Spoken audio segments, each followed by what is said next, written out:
Welcome back to the Real Joseph Latman. I am Joseph Latman, Browns post-game reaction Sunday live edition as we react to the Browns 29-12 loss to the Denver Broncos today. If you're new here, like, subscribe, share.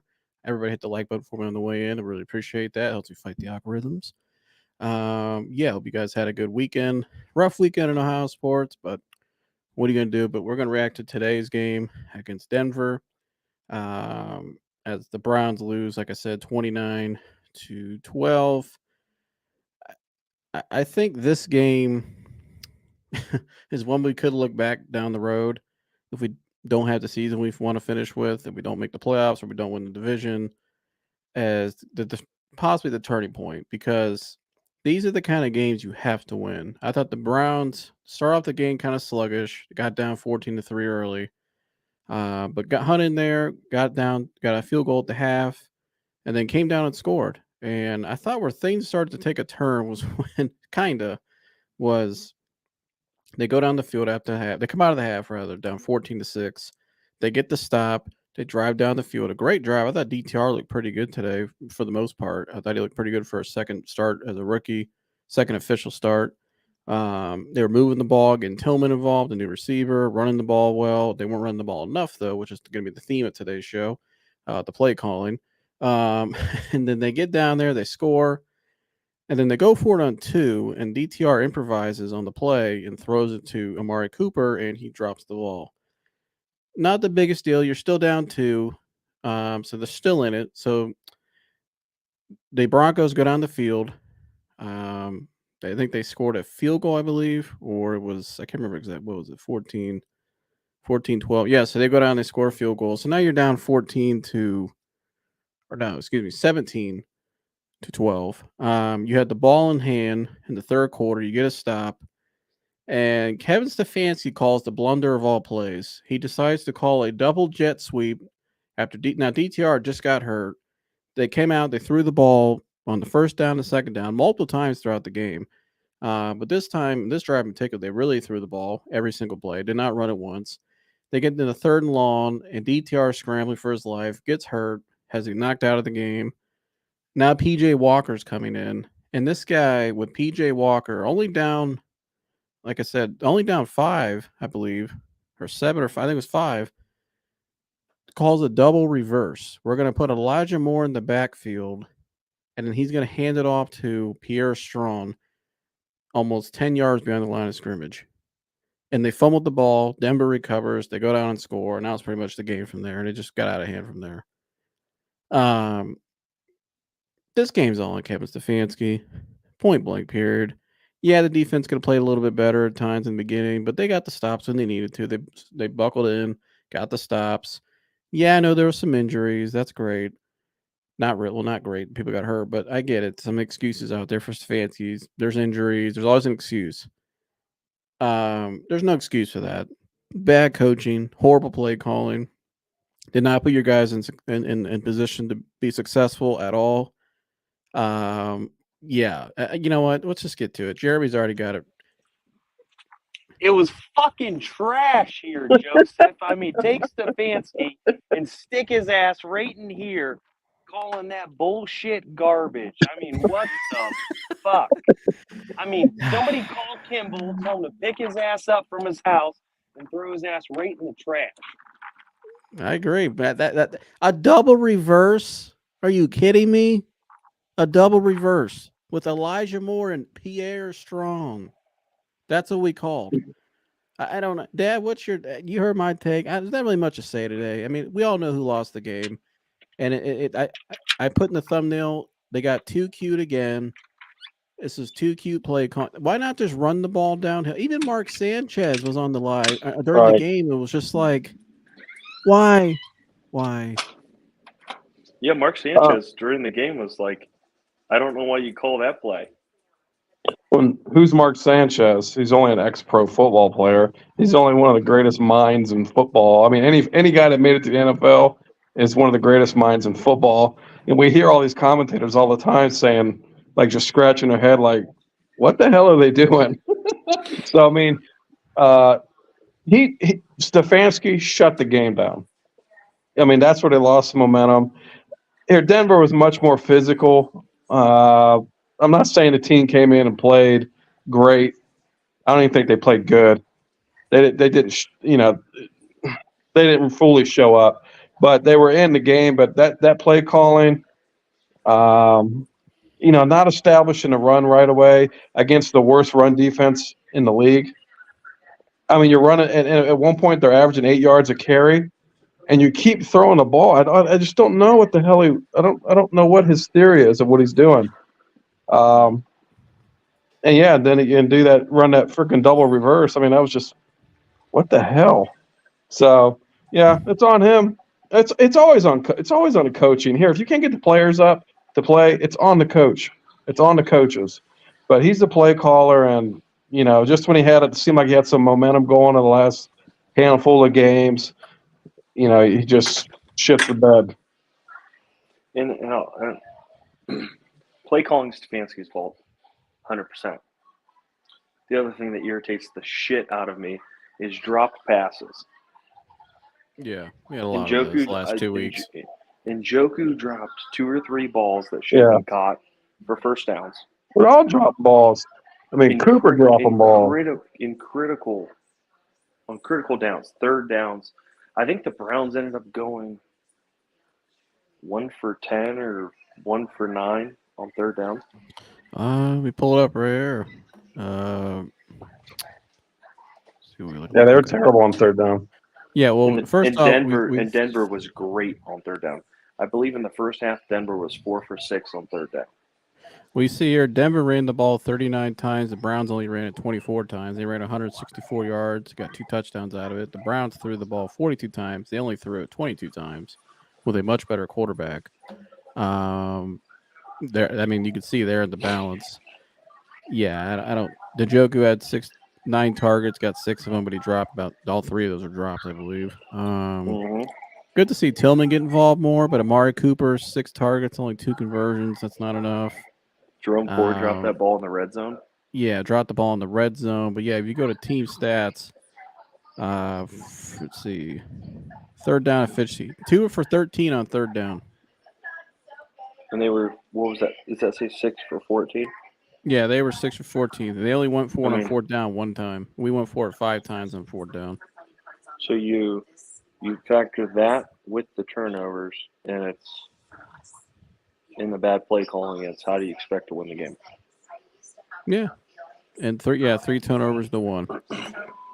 And they were 3 for 5 in the red zone. We were number 1 for 3. 64 is, but for the love of God, get him off the offensive line. Oh, the fill-in guy? In one possession, he gave up a sack, a false start, and then a tipped ball as DTR was trying to, or as I think it was, PJ Walker was in at this point. He gave up a sack on the first play, false start on second down, and then on third down, gave up the tipped pass as he was releasing the ball out of his hand. Just got burned on 3 consecutive plays. Yeah, then that wasn't the. I thought as the game went on, the line started to deteriorate a little bit. I thought too the James Hudson penalty too. Why is James Hudson coming off the sideline if he hasn't played all game and he gets a false start? And then they put DeJuan right back in. Why was DeJuan coming out to begin with? Well, I mean, that could have been something. He took himself out for a play. You know what I mean? You just don't know. Maybe he had to come out for some reason, but I don't know. It looked intentional to me.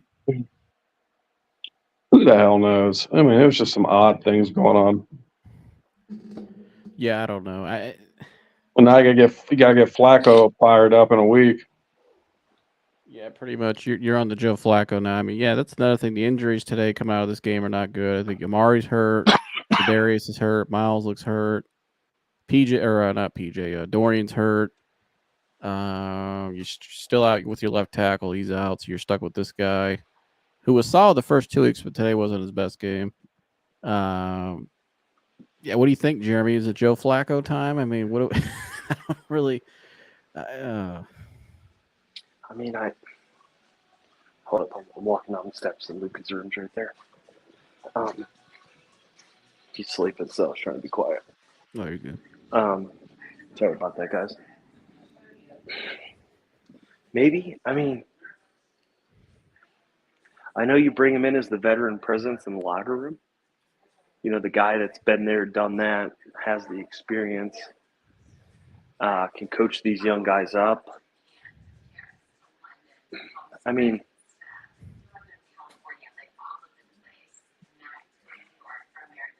wait, PJ Walker, am I even saying it right? It's PJ Walker, right? Yeah. I mean, Mr. Irrelevant. That's what we'll call him. Yeah, he's a practice squad guy. You can't keep rolling with this guy. Yeah, I mean, with the defense the Browns have, okay, you can sneak by with a few with that guy, but on any other NFL roster, it's not not working. This is where now this would be very controversial. This is where burning the bridge with a certain somebody has come back to bite the Browns in the ass. What bridge? The Baker Mayfield bridge. Oh, If you don't burn that bridge, Jeremy, this guy, he burned the bridge. He burned the bridge by his play. He's just not good enough. Here, I actually thought what I saw from DTR today before he got hurt was not bad. I mean, DTR was good. DTR, I didn't mind. Yeah, he did some things I didn't even see Baker do. I feel like so. Like my thought, like halfway through the second quarter, as I'm driving home, I watched the first quarter. Then we had an hour drive home, so I listened to the second quarter on the car ride there, and then caught the beginning of the third quarter when we got home. Mm-hmm. You ever feel like the coach is calling the play for the wrong team? Oh yeah, that's how I felt all game today. It's like you look at a coach's game plan, it's like this isn't the squad to call these plays with. Yeah, he's calling things for the wrong skill sets. And granted, like the double reverse, you got to have a guy like Tyreek Hill, or you got to have two Tyreek Hills where the defense is just trying to fly. Well, and you got to call it too at a certain point in the game. You call that, but you don't call it on a 1st and 10 when your quarterback just got knocked out of the game. Hey, let's call a double reverse with Pierre Strong. Hey, let's put Elijah Moore back there, and let's run the old okie doke, and let's do this double reverse. I mean, Dad. I mean, you and I looked at each other during the game. I mean, you don't call that on a 1st and 10. It's like when Ryan Day called the stick route yesterday to Marvin Harrison, which turned into an interception. Or not the stick, but it was the quick slant play that played right into Will Johnson's hand yesterday's game. It's just little plays like that cost you the game. Dumb play calls on 1st and 10. How many times did they throw the ball to them at 1st and 10? It was like every time. And back in your own territory with an ice cold back practice squad quarterback. I don't like a reverse. I don't hear. If it's handed off, I'm okay with the running back. But if it's a pitch, I'd rather have a receiver. They have hands. You know what I mean? Pierre Strong can't, obviously. It's got to be handed off to his ass. So there's just a stupid play all the way around. I mean, and they had momentum in the run game, just going vertical.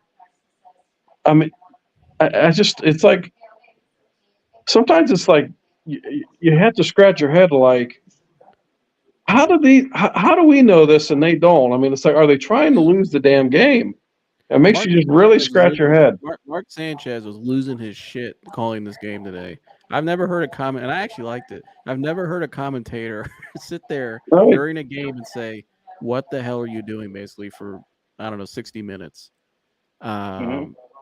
Shout out to Mark. Mark says, "Let's keep passing against the worst rushing defense." Right. So slick, Kevin Stefanski. Yeah, exactly. Shout out to you, Mark.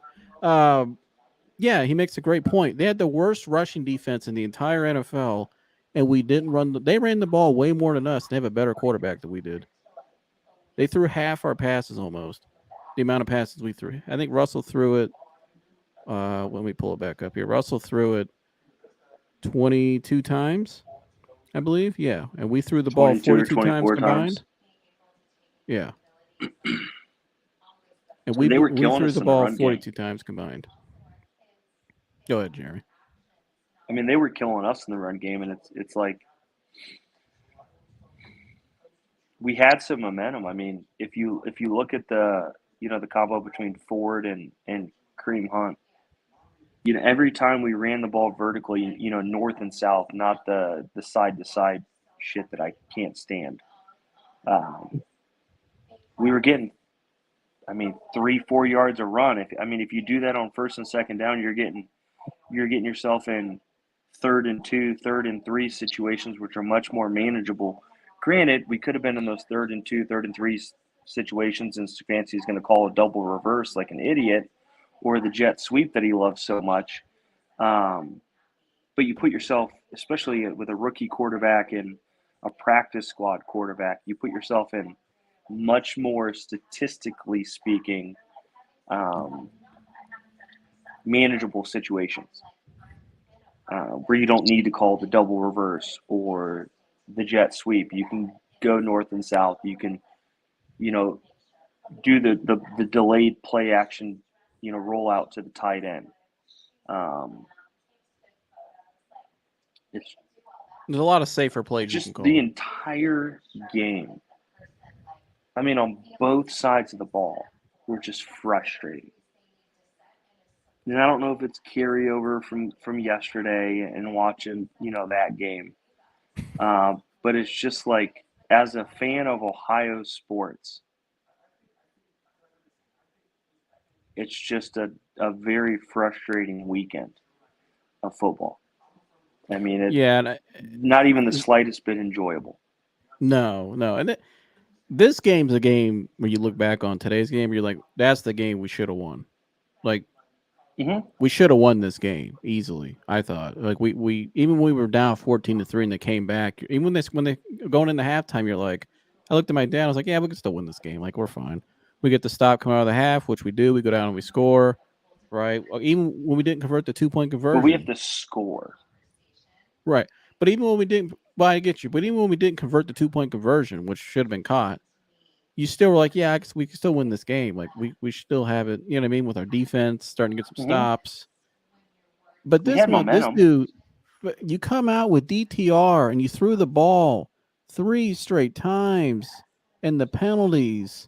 You put your offensive linemen in bad positions to block because they're getting gas from pass pro every play, and you're just playing right into their hand. And the DTR scrambling for his life, gets hurt, which is the worst case scenario. You don't want your quarterback scrambling like that. That's what happens. Gets blasted by a linebacker. And now we got PJ Walker out there. And not only that, and then the cherry on top, let's call a double reverse with PJ Walker and Elijah Moore and Pierre Strong. That's the okie doke. That's the play that's going to get him right there. When you have Kareem Hunt and Jerome Ford averaging 4.5 yards a play, running the ball, why not just run it downhill? I'd rather him call a fucking hook and lateral, for crying out loud. Try that. Yeah, at least it's call going something vertical. else. You're only down 12-17. It's not like you're playing desperate. You go down, you get another drive, you go down, you score, you're probably going to win the game right there. The momentum shifts. You're making Denver play from behind now. Or the halfback pass. Anything but. A double reverse takes so long, and then the linemen have to set it up perfectly. I agree. You put so much stress on your offensive line on but a you're double running reverse. Backwards too. They're running. They called on the short side of the field, and you're running backwards. He pitched the ball like 10 yards behind the line of scrimmage. Pretty much. I never get why coaches like calling that all the time, because you're moving, the momentum's going further from the line of scrimmage, and you're making this guy have to turn up the far side of the field. It just didn't. To even think to call that was mind-boggling, and it cost you the game. Yep.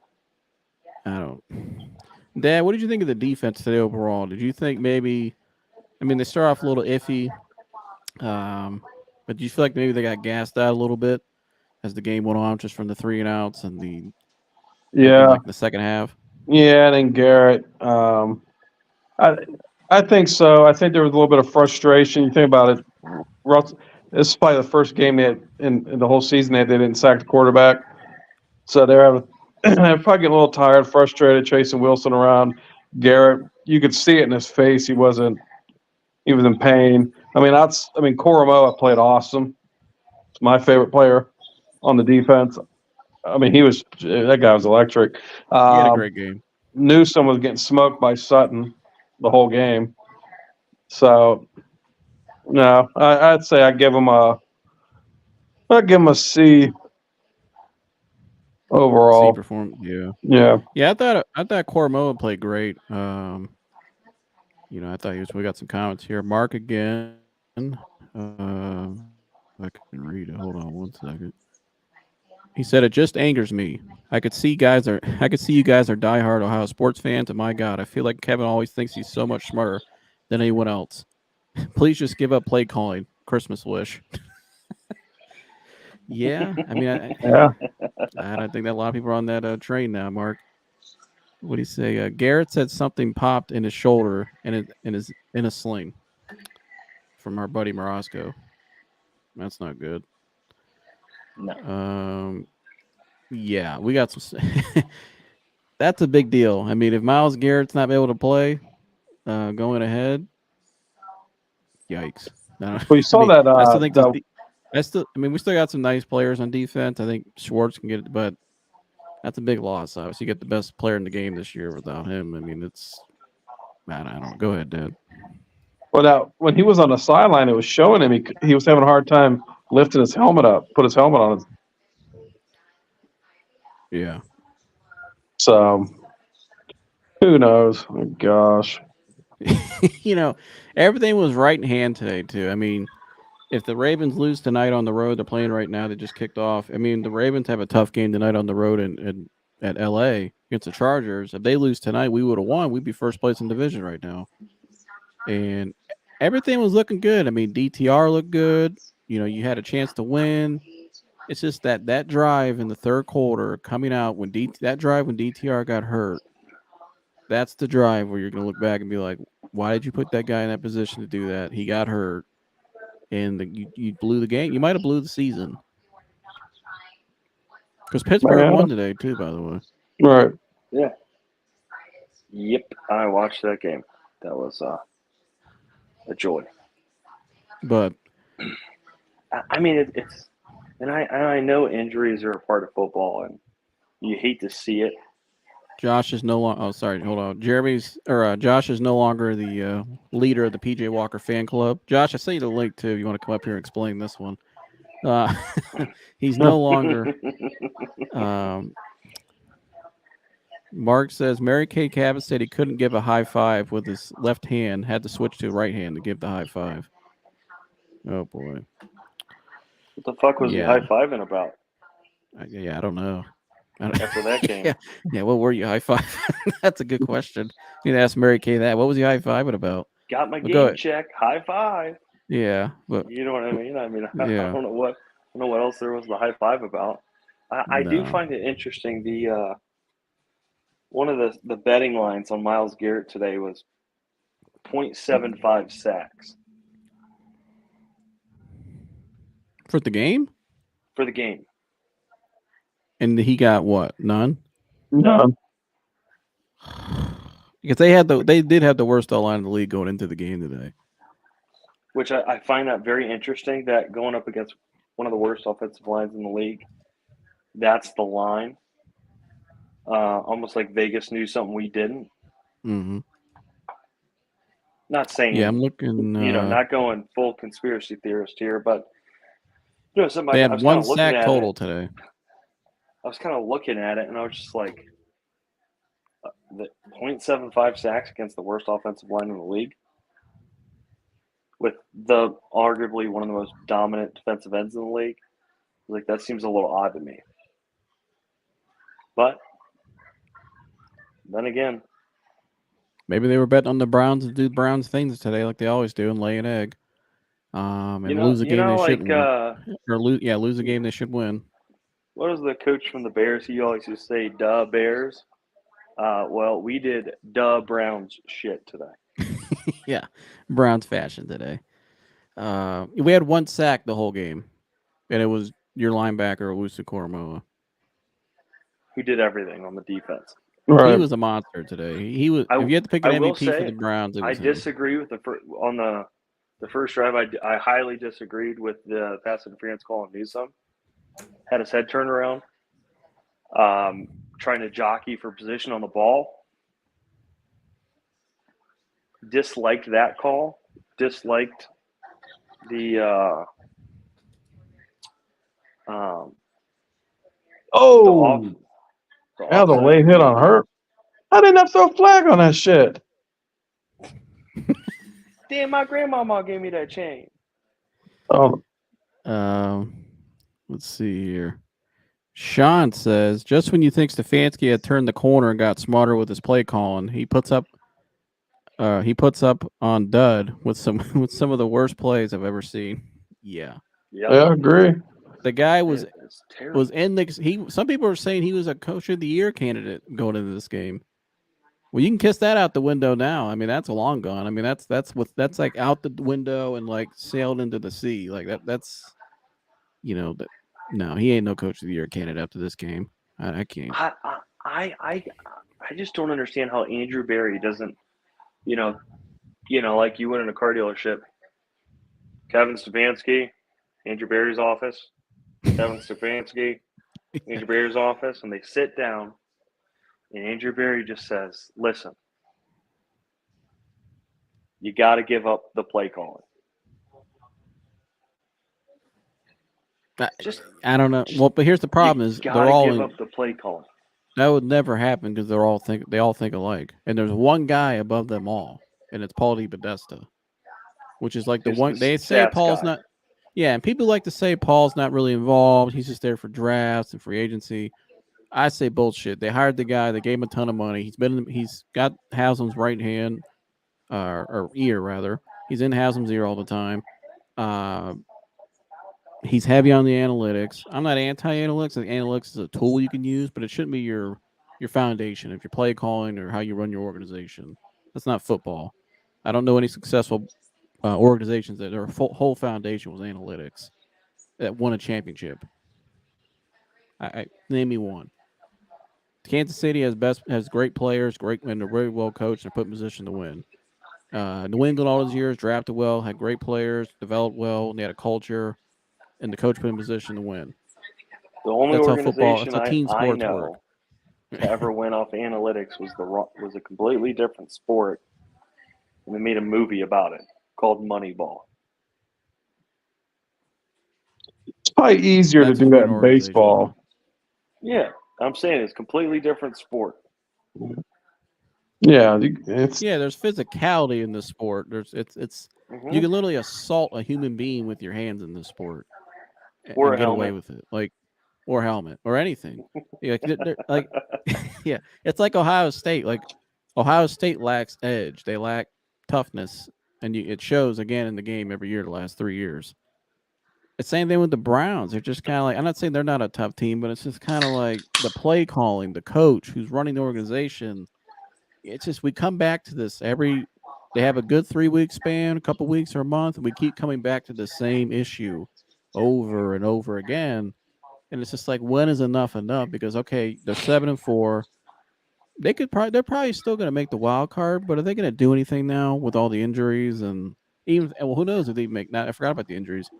It's like, what do you do now? I mean, right.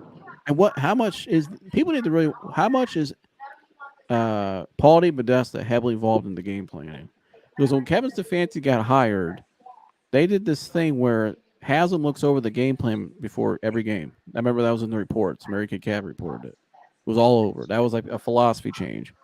That before every game, that Jimmy Haslam reviews the game plan. I've never heard that. I don't know what Jimmy Haslam knows about football. He maybe know how to run he may know how to run businesses and pilot and all that.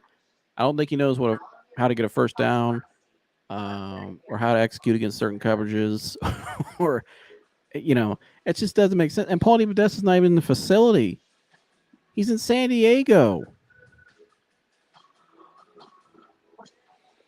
Like I don't I get mean, it'd make way more sense if it was like hey, John Lynch is going to look over the game plan.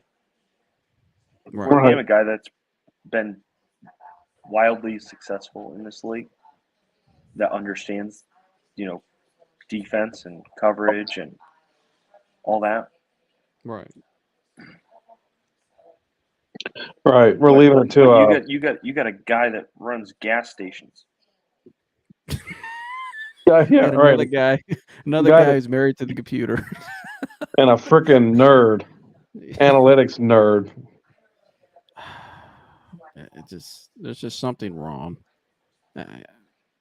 And then not only that, the quarterback situation too. You had Josh Dobbs. You had him, and it came back and bit you in the ass. I mean, I don't get it. I don't.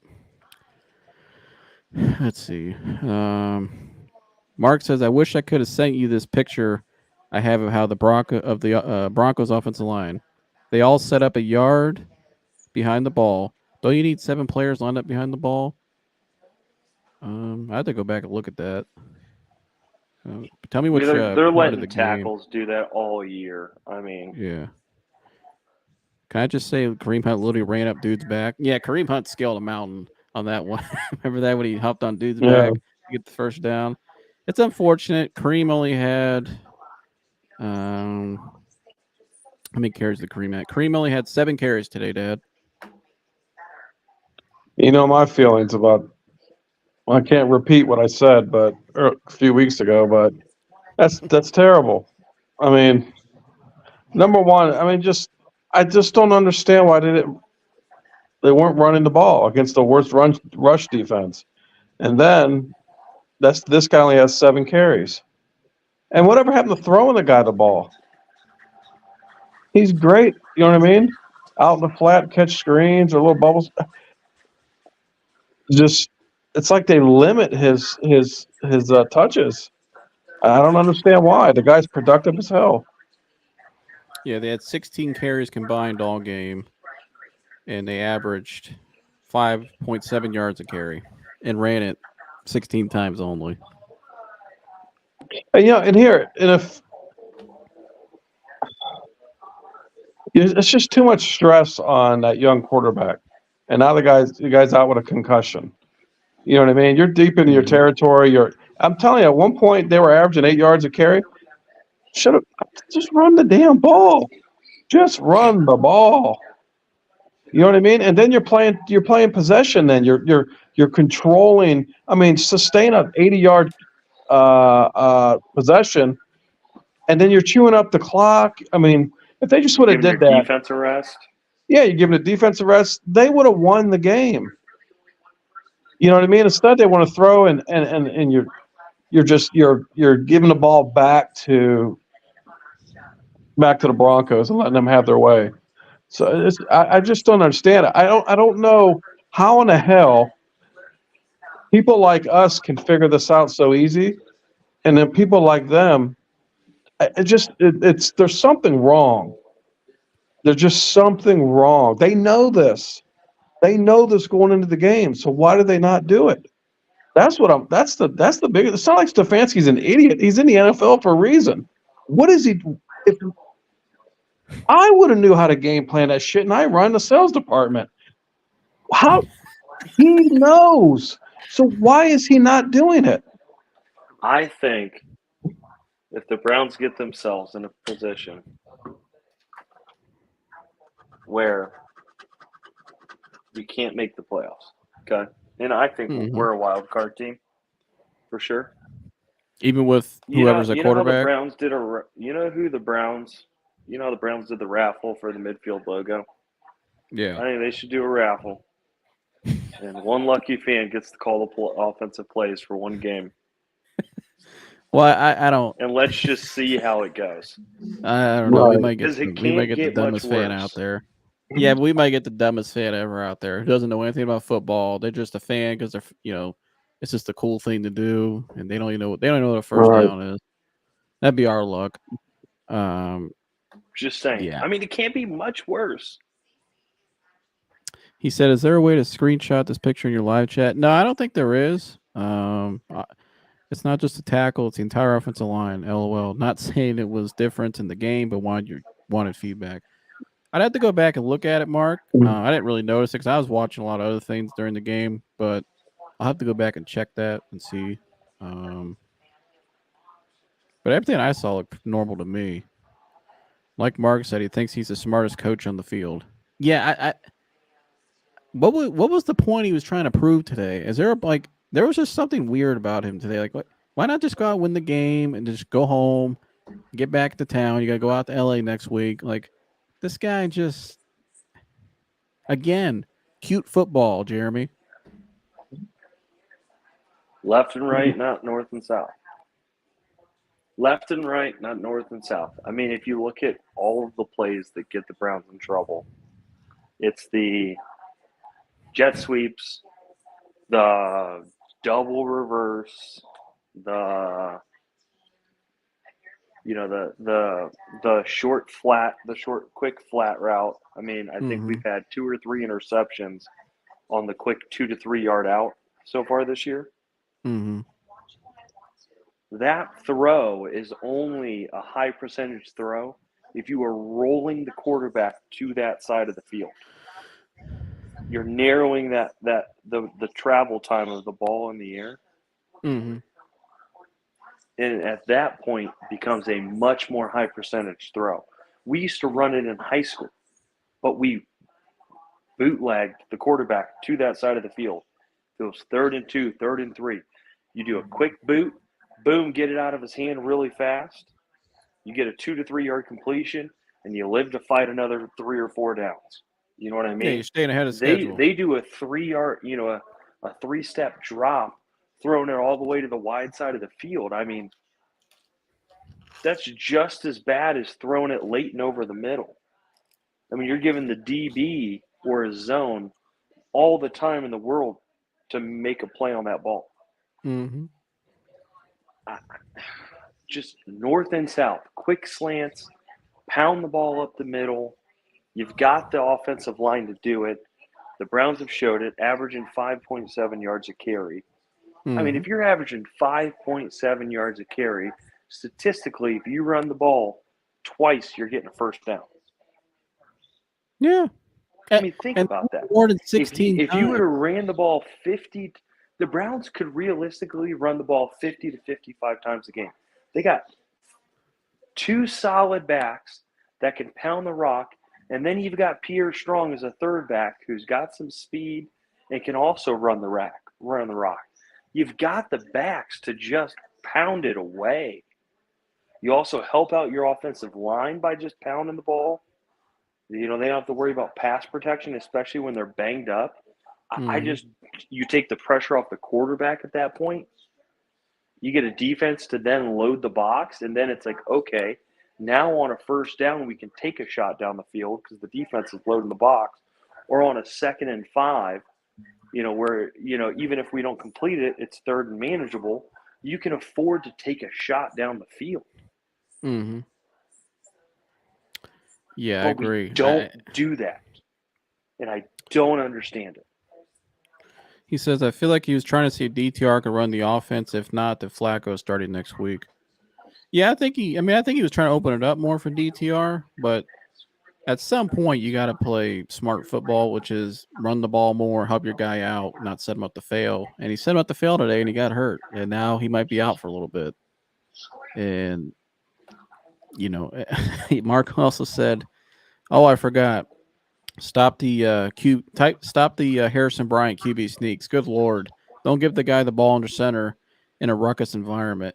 Yeah, that was a bad play there. Harrison, first they get a false start the first time they tried running it, which was bad.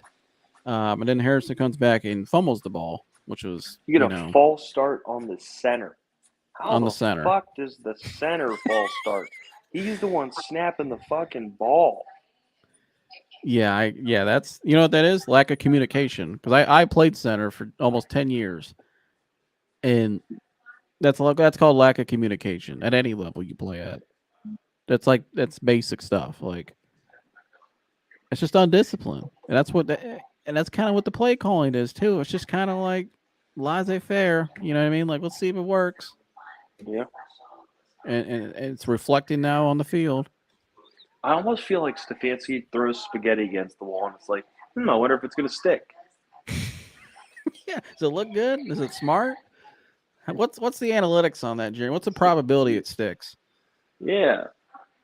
We got the sauce to noodle ratio just right. Let's see if this Right. shit sticks or not. The I analytics think say use it's a rigatones. matte paint, which is a little more textured. It might stick a little better. Yeah.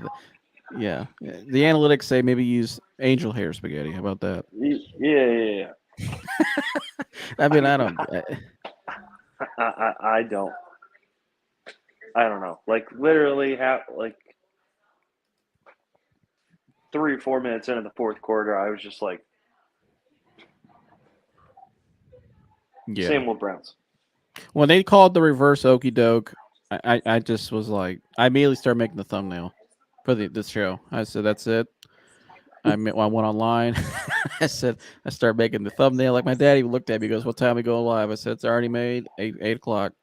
I can't do this. This is bullshit. Like I'm already pissed off from Ohio State yesterday because of Ryan Day and that shit play calling in that game, and then we got to deal with this shit today." It's like, can we get some like good head coaches in Ohio? What do you think of that, Dad? Can we get some like football coaches in the state of Ohio where football was made and not this freaking jalopy we got? Well, shit, I would take a Ryan Day call on the fucking Browns plays. I mean, at least Ryan Day runs the fucking football. Yeah, I mean, Ryan Day is not better. always. Not always. I mean, he's got a little better passing concepts, but I mean, You want somebody that runs the football? Coach Tyrell. Bring him in. From Hoban. Right. Yeah, bring the Hoban. You guys coach. got 16 plays, and you're going to grind this game out. Right. They're running the ball 15 times, and they're going to throw it once. Just committed to the run. So I've asked you guys, if you're a player in that locker room right now, if you're Amari Cooper or Myles Garrett or all these veterans like Joel Bitonio or all these guys, and you're hurt, some guys are hurt, but you just gave that game away. What are you thinking right now? Well, I think they all Amari Cooper shouldn't be pointing fingers at anybody. He played like shit, dropping balls, not helping his quarterback. None of the receivers other than what's his name from Tennessee, the rookie? Tillman, who had a nice game. Yeah, and played aggressive, man.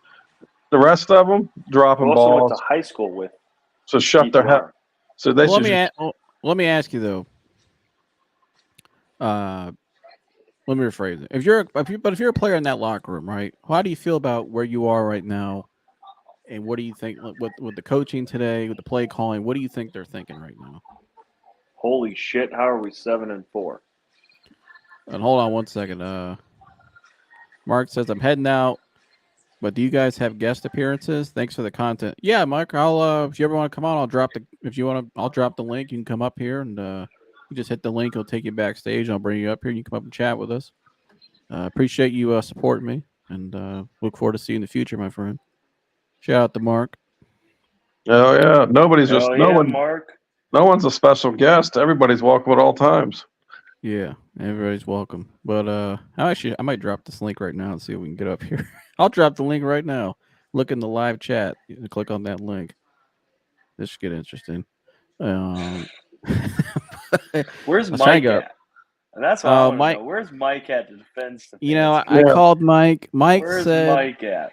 I called Mike, and Mike said that he was heading home and his wife was very sick. Oh.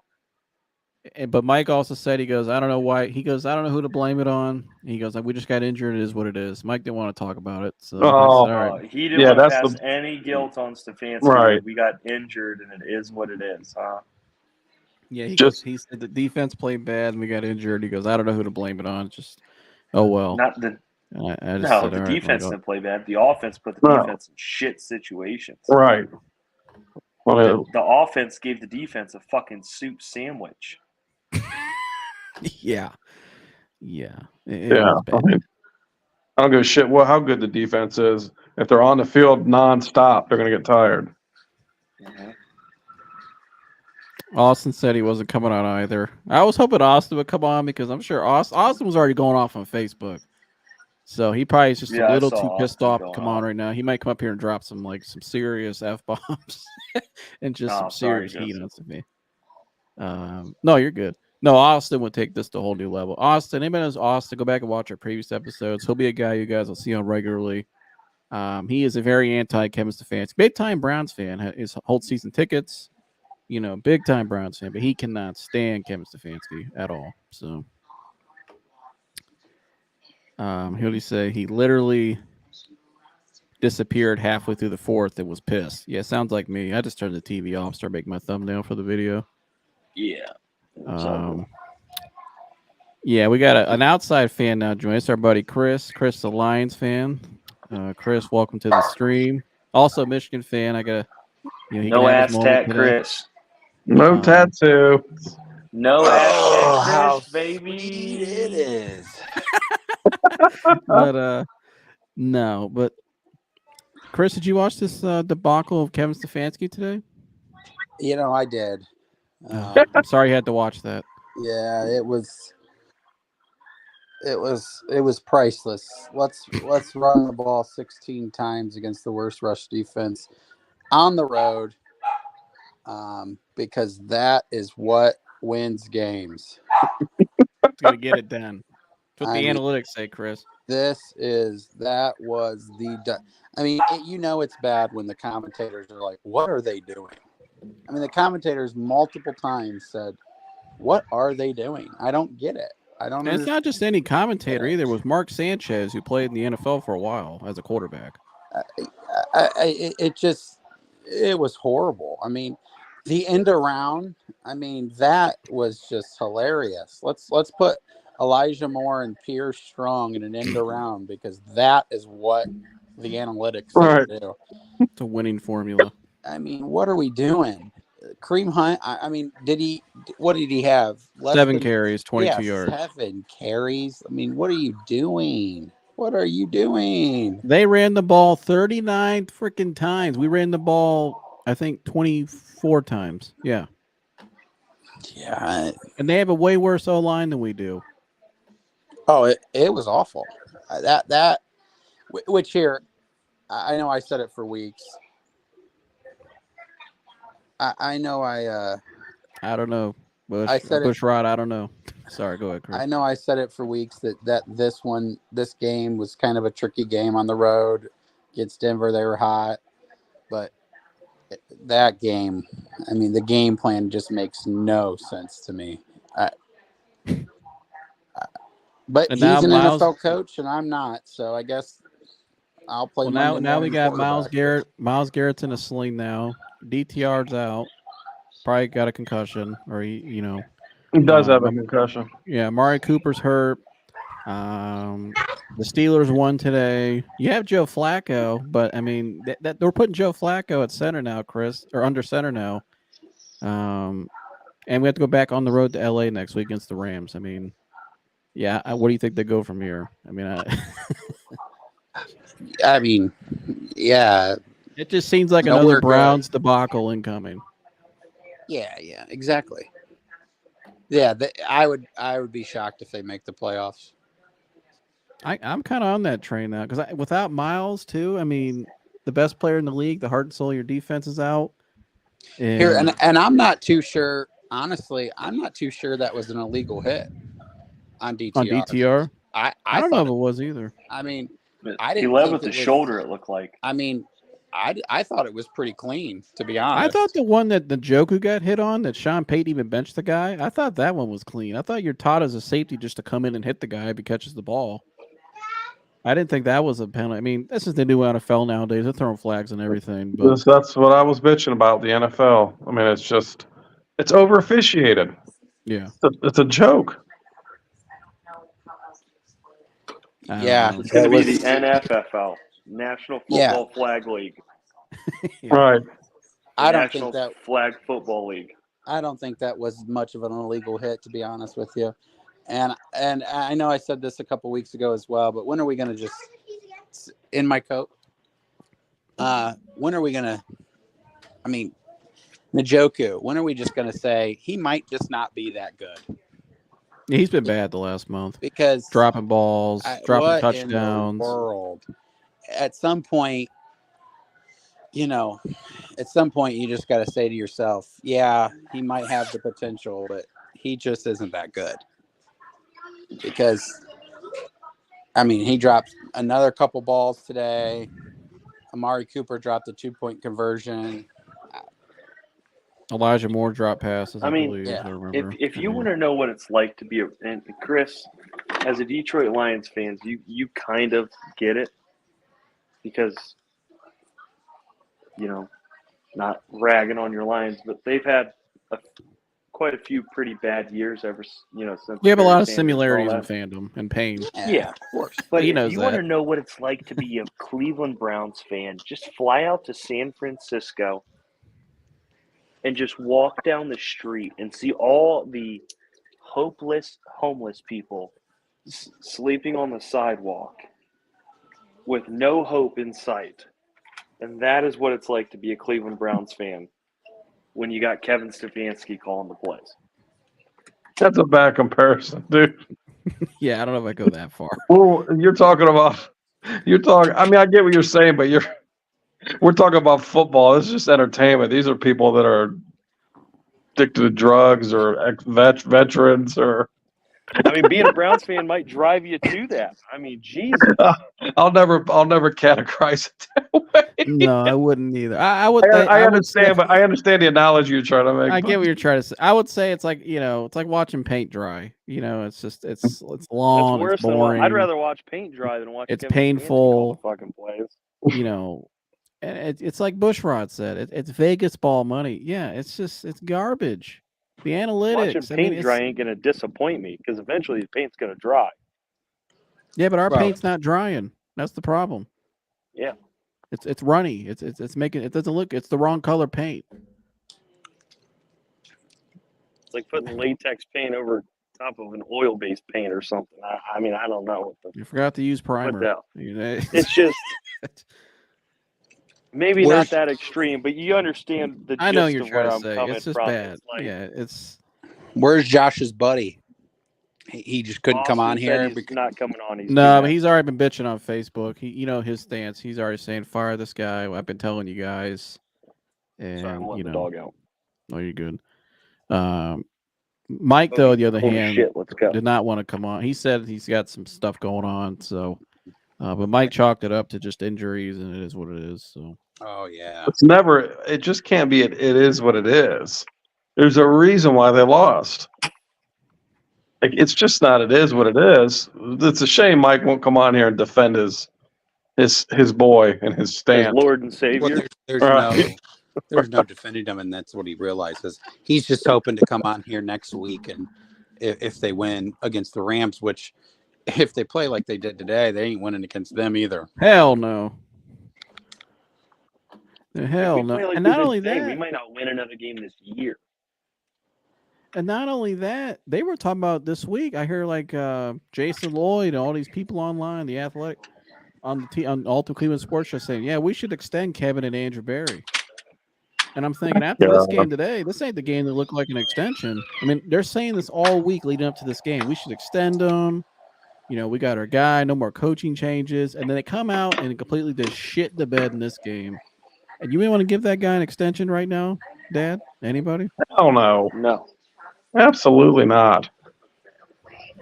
Of course, he has to get to the AFC Championship to keep his job. Dude, they're not. Yeah, I think he's gone. They Joe Flacco. I mean, that's all I gotta say. This dude is gonna come in. I mean, there's just no chance. They play like they did today. They're not gonna win another game. They need to let Flacco come in. Just let Flacco call the plays at the line. Just let him run the offense. We're better off. All right, can we get Peyton Deshaun Manning Watson out of retirement and let him be our offensive coordinator? Can we just can Deshaun maybe come on the sideline, just call from the headset, just let him call what offense he wants to run next year when he comes back? I mean, let him call the plays. Let him call the plays. I mean, him and Flacco work together. That was awful. I mean, the fact that they just abandoned the run game today was just unbelievable. They're one of the worst rush. I mean, it just doesn't make any sense. You're on the road with a rookie core. It just doesn't make any sense. I just don't know what coach does that. And your Like, rookie if the quarterback Browns came wasn't. out and ran it 50 to 55 times and we still lost the game, not a single fucking fan would bitch. And they. It's not like your quarterback was playing bad either, but just help him out. I mean, he was all right. He was making some nice passes. I mean, he made some rookie mistakes, but you're like, okay, I can work with this kid here. I can roll with this kid today. We can win this game with this kid. And to not help him out at all. And it's just like Bushrod says right here. Shout out to Bushrod Brown.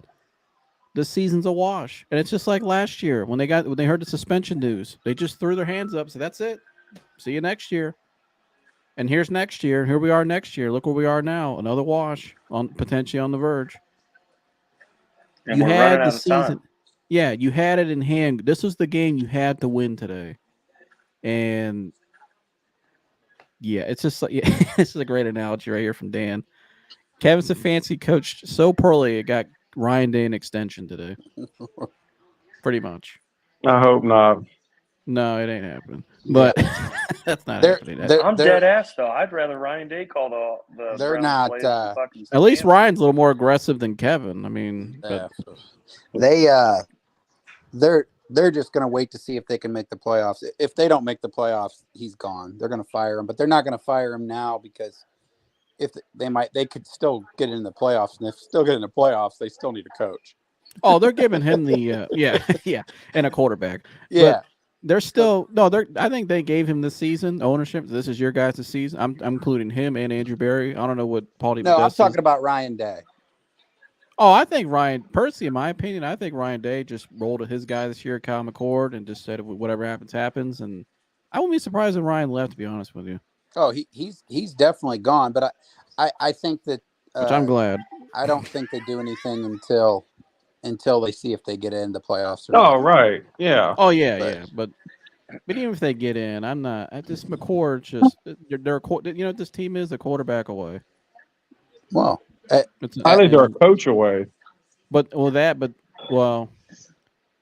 Yes, but I also think they need a quarterback too. McCord is who he is. He's not the guy. I know, but I know that. I know what you're saying, but he's the worst quarterback they've had in the last 23 years. Well, Gerg, we already knew that. Literally, Gergs, we already knew that. We were saying it. We were saying it in the off season. Well, I understand, but you guys were up here. Oh, my score prediction is 34 to da da da. Well, Chris, we weren't that far off. Chris, we were 2 turnovers away. We weren't that far off. But you said Michigan was going to curb stomp them.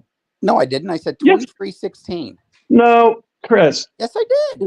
No, what I'm saying is it wasn't that far away from what we were saying. But what I also said is if Ohio State doesn't turn the ball over, they win the game. Well, of course, but so I was banking on Kyle McCord turning the ball over because that's just what Kyle McCord's going to do. Yeah, I know, but but Joseph and I know that. We were saying it in the offseason. This isn't the guy. This isn't the guy. We wanted Devin Brown to be the guy. And so this two other coaches on the staff as well. I mean, we already knew that. You know what I mean? I mean, that.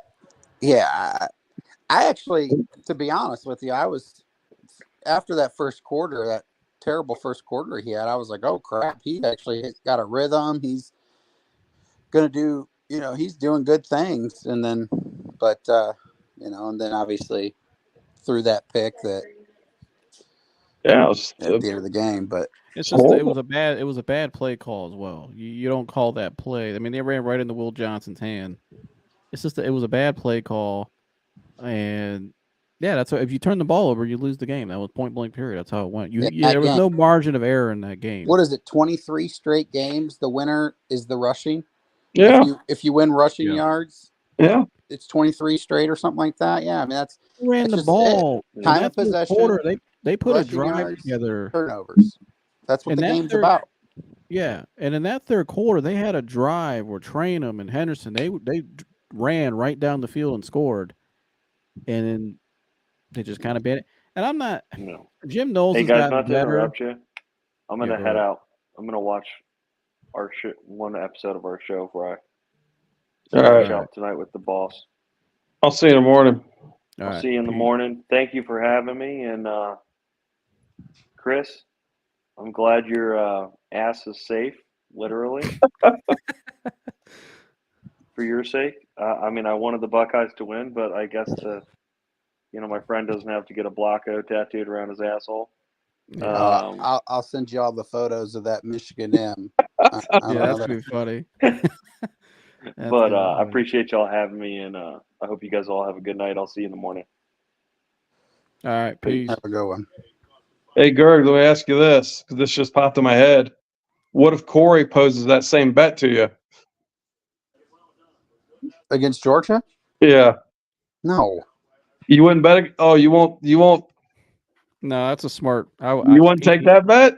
No. Dude. Oh, I mean, God. I'll take a money bet, but I'm not taking the Georgia Oh, shit. The way you were talking about Michigan, bet. and you won't take that bet? I was more talking about my lack of faith in Kyle McCord, man.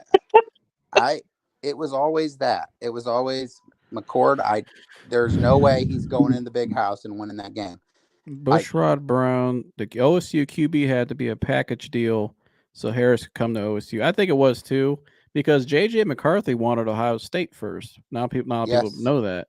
And he wanted Ohio State. And Ryan Day chose McCord over McCarthy, which usually you go with the more athletic guy in any deal, which is why I thought Devin Brown would have been the starter because he's more athletic and a bigger arm.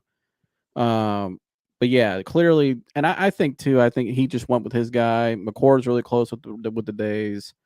And how good was that JJ McCarthy throw to Roman? That was a rope. Oh my gosh! But he did what he needed to. He's really good, but he's not great. But he managed the game and he didn't turn the ball over. He played a clean game, which is what Kyle did. Here's the thing with JJ McCarthy. He's just very confident. Yep. Yeah, he's very confident, and there's guys in college football that are more skilled, that are got more talent, but but it's all about if you don't have confidence, he just has, and he's poised. As his confidence is what I love, and it allows him to make those plays in big games. You know what I mean? That's the difference. He's poised too, like you see him meditating on the goal, which I like because I do meditation all the time. Visualizing on the goalpost for the game, like. Yeah, Kyle all year to me looked nervous, and I said that on the show many times. Kyle's always looked kind of nervous and just too big. It's too big of a moment for him. The pressure at Ohio State. Where Devin Brown's more of a he don't care. He wears number 33. He don't give a shit. Like he's just got confidence. He's got that's the guy that should have been the starter. Well, I got to think that Kyle McCord this whole season may not have believed he was the true starter. He got outplayed in camp. Right. According to, I believe the more of the Zach Smith reports, which is from coaches on the staff because he knows them, that Devin Brown outplayed Kyle McCord in camp, which is why I came on before the season said Devin Brown is the real quarterback one. Because everybody knows he was the real quarterback one. But for some reason, I think he threw in the towels. I think that he just gave this a one last shot this year. I think he's leaving personally. And I think you're looking at maybe Mike Vrabel, Fickle, Dan Lanning, Kenny Guyton. No, Kenny's not ready. He's a wide receiver coach, but Kenny could be on the staff. Kenny's a rising coach in the industry. He will be a head coach one day. But yeah, they got to make a change. They don't have the leadership anymore. And this video earlier, to me, says it all. And I'm gonna play that video, Dad, that we saw.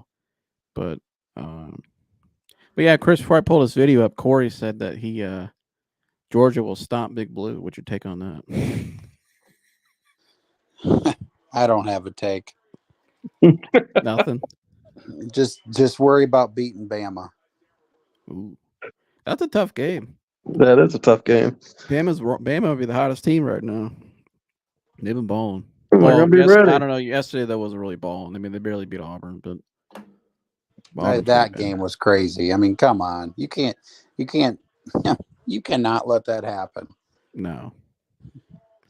Plays like that are what makes you think, okay, it's just rigged. That's exactly. Guys, all the football. It's, you know what I mean? I mean, I will say, Chris, I think Chris and I or Chris, you and I can both agree on this. That game yesterday, the officiating for both ways was horrendous. That's some of the worst officiating I've seen in a long time. I'm not saying it what cost the game or anything, but I think the officiating in that game yesterday was some of the worst I've seen in a long time. Not saying that's why Ohio State lost. It's not. But the officiating was they definitely horrendous. struggled with the ball placements. I mean, and the reviews and reviewing the wrong taking 20 minutes to review plays that were obvious. It seemed like all the 50-50 calls were going to Michigan's favor, though. And I'm not the one that said that. Plenty of Michigan fans even said that. That's not why they lost, but it's not why they lost, but it ruins the game. It ruins the game. It's just like but it's like Chris said, it makes you wonder, like, what if anybody? I'll challenge anybody to a debate. Anybody wants to come on this podcast and tell me there's absolutely no way there's no rigging any of these games. Come the hell on here. There's too much money involved, and it's just like the Stefanski. I mean, why would you run that shit? You know what I mean? What the hell's going on? Is this shit really scripted? Like what's his name said that played for the Texans? I mean, and then you watch college football is another one. Like, and I'm gonna go back to the 14-15 season when the Buckeyes won. There was games where I felt like, is it really like in the cards for Ohio State to win? Are they really, for some reason, I just felt like a lot of things went into their favor in some of those games. It was bizarre. You know what I mean? Because I watched every game that whole damn year, and it was just like, part of me at the end of that season felt like that. I'm not saying that's what happened, but it was just like, and you see it every year in games. You're just like, this shit don't seem right. It don't seem real. You know what I mean? It's almost like there's a narrative that's followed. There's some kind of narrative that's followed, and it's just purely about entertainment. So, well, yesterday seemed pretty real to me. Well, here, but no, here. Well, yeah, I'm not saying that's why they lost. I know. But no, that's not why they lost. But you can't. Those officials were calling it differently for Michigan than they were Ohio State. Well, but Bushrod agrees with your take there. Shout out to Bushrod. Right, Bushrod's probably a forward-thinking guy, and is a realist. And then, like I said, anybody wants to come up here and do anything on it, come the hell up here, because you got to be dumber in hell to think that. You know what I mean? There's too much money involved. Oh, I definitely agree with that. Yeah. You know what I mean? They probably already know who's winning the national title. Well, I don't know. I wish they'd fill me in and tell me it's Michigan, so I already know. You never know. They may just for some storyline. You know what I mean? Yeah, but who the hell knows? Chris, if Michigan did win it all and they got it vacated, how would you feel? You just don't care, like they still won. Yeah, I care about what I see happen on the field. The vacating all that garbage wins and stuff. I mean, like the Reggie Bush Heisman thing. I mean, come on. I witnessed it. I saw Reggie Bush absolutely ball out. He was by far the best player in college football that year. Who cares that he got paid? I mean, it's just first off, I mean, he should have got paid. Everyone should have got paid. My goodness, it's a multi-billion-dollar industry, and you can't even pay an athlete. I mean, it's just who cares? That stuff. Bushrod said, as long as Vegas got parlays, it's all suspicious. Yeah, exactly. Right, and that's where all the money's at. You know what I mean? That's what drives football now. Think about how many more people are watching football and paying subscriptions for YouTube or whatever they're doing, just so they can follow their fantasy or they can follow their bets. People that really don't know anything about football, people that never even played football, but this is what drives them into the sport and being a fan. It's the betting, it's fantasy. You know what I mean? You take that out of it and watch, and it'd be amazing the difference. But I think this clip here sums up why Ohio State under Ryan Day has kind of fallen a little bit. Now they still made it to the playoffs, still have maintained some, but there's just something a little off, and I think this is why a coaching change is probably needed. And I'm gonna play this video here. This video here is also from the 2014 championship season. This is Curtis Grant, the leadership, and he breaks it down beautifully here.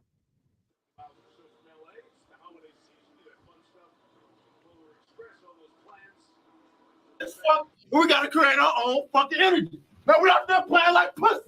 They are not better than us. We're going to turn up this second half, and I'm going to punch that fucking ticket. Because this is my last fucking year. I'm down that field fucking day, man. I ain't got but one more time. Hey, serious. We ain't got but one more fucking time. What you going to be made of? One thing that gets forgotten a lot, and that is the ingredient to actually go win a championship. The most important ingredient, one that is not star related, it is not stat related, and it's something we had in 2014 that I don't believe they've had since. And that is exceptional leadership. That those kids on that team that can get everyone else, the Michael Jordan effect, raise their level of play, right? Get that buy-in and kind of rip their chest open and put their heart out there to their teammates to go do extraordinary things. I told y'all before, I did not feel. Yeah. He's right, absolutely right. They have not had it since that year. No. They've been playing soft, especially under Ryan Day, because it's not just in football; it's anything. Christian, you agree to this? You've been in showrooms. The salespeople take on the mentality of the management, and it's the same, dude. Right? It's the same, especially in football or any sports. The players take on the mentality of the coaches, and those guys back then under Ryan or Urban Meyer, they took on his mentality. You know, he just couldn't find it again, that same type of intensity after 14. But Ryan Day, look at him. He don't even have any enthusiasm on the line. When he's standing on the sideline, there's no enthusiasm. I couldn't play for a guy like that. I watched that video right there. That video brings tears to my eyes when I watch it. And the reason being because this guy knows he's not going to the NFL. He says it. This is my last game. That was against Michigan too, by the way. I'll fucking die on that field if I have to. That is someone who loves the game. Could you imagine being in that locker room and you're another player and you're hearing that? I'll fucking die on that field. This is my last. This is it for me. You know what I mean? Oh, yeah. This is my last game I'll ever play of football ever in my life. You know what? It does. It brings tears to my eyes. That kind of passion. So, I mean, that's what's been missing. Every game we watch, you hear me say it all the time, Joseph. These some bitches play flat. These guys ain't got no heart. These guys, there ain't no physicality. They get punked. They're soft. You know what I mean? That's what's happened these last 3 years against Michigan. They just come in physical.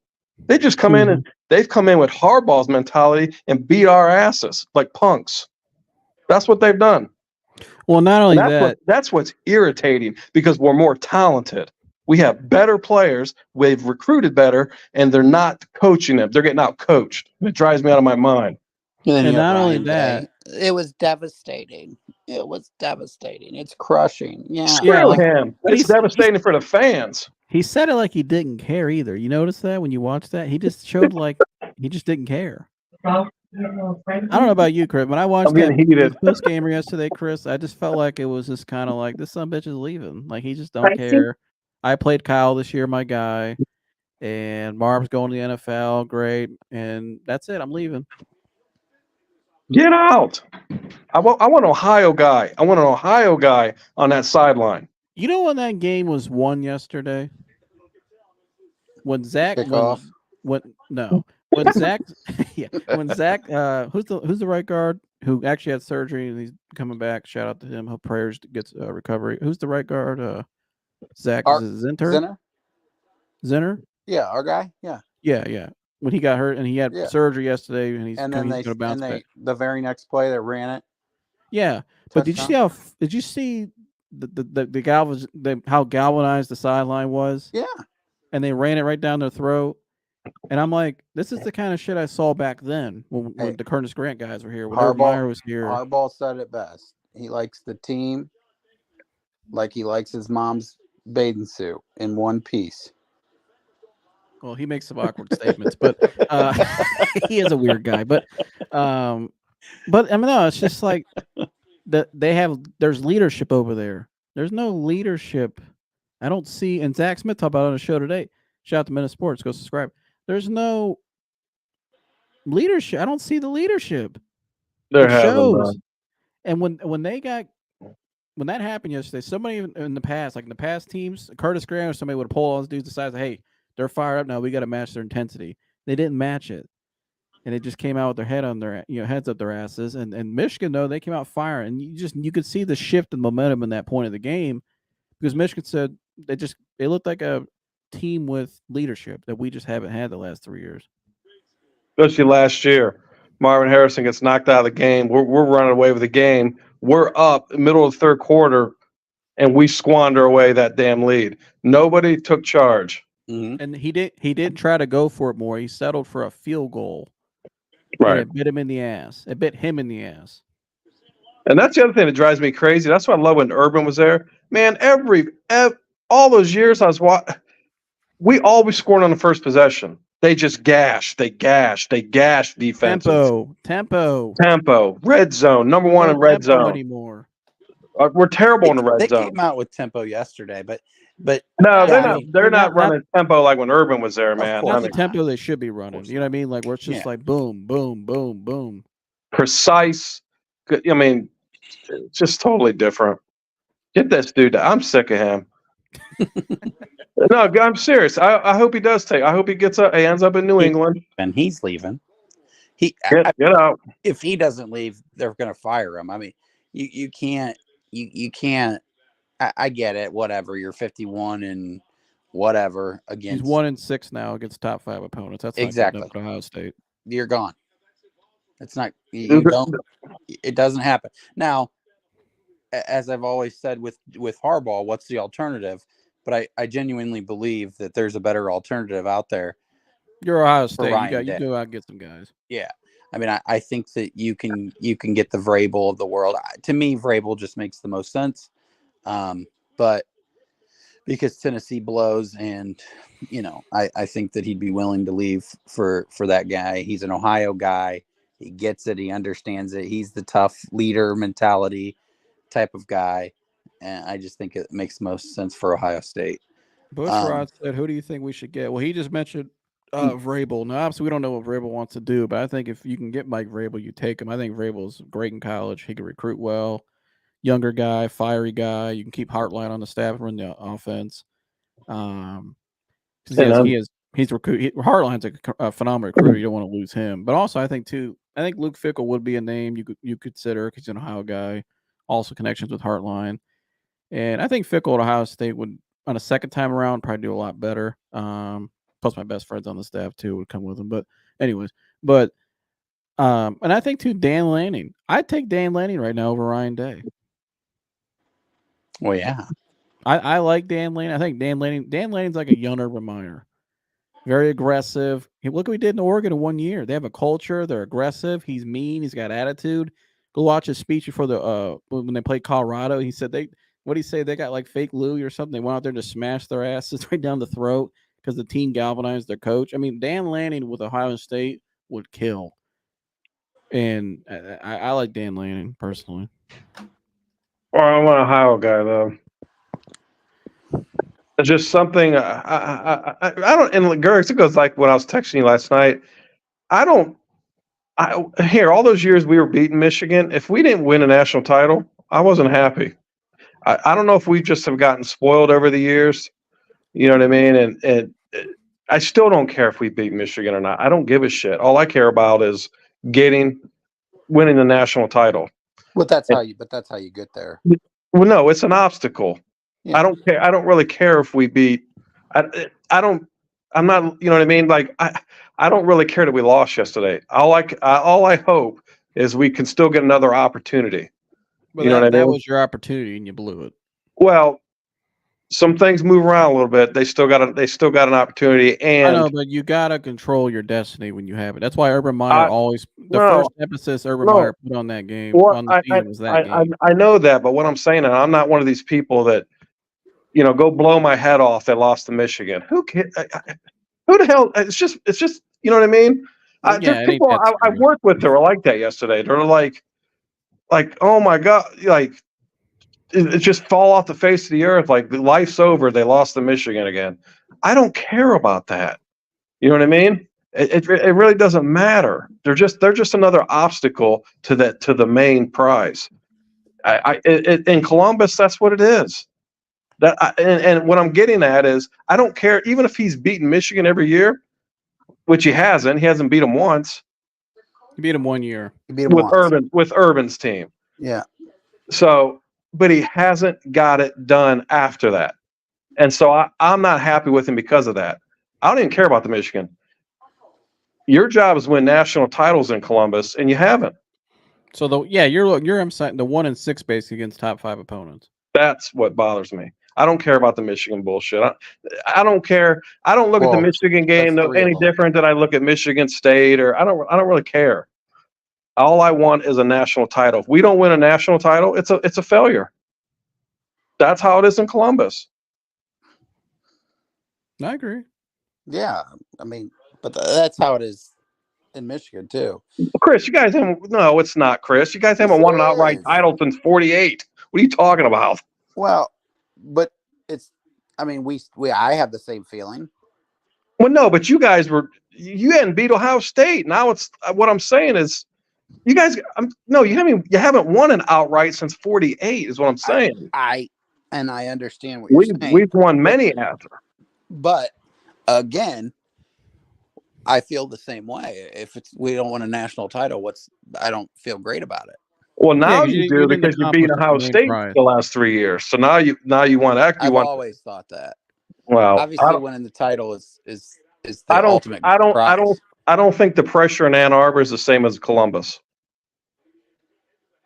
Well, I mean, no one hasn't been great. I tell you that. I mean, yeah, I definitely agree with you, but yeah, there's not the same level of pressure to even on the players in Ann Arbor than there is in Columbus. I mean, you listen to some of the players. Even the players say it. They're like they just feel like there's no margin for error. They can't lose a game. They can't. You know what I mean? The coaches say that. That's why I think Urban used to say that. That's why he'll never, like Zach Smith was saying, there's zero chance he'd ever take that job back. It's just too stressful. I mean, you just cannot. And look at the way I'm bitching.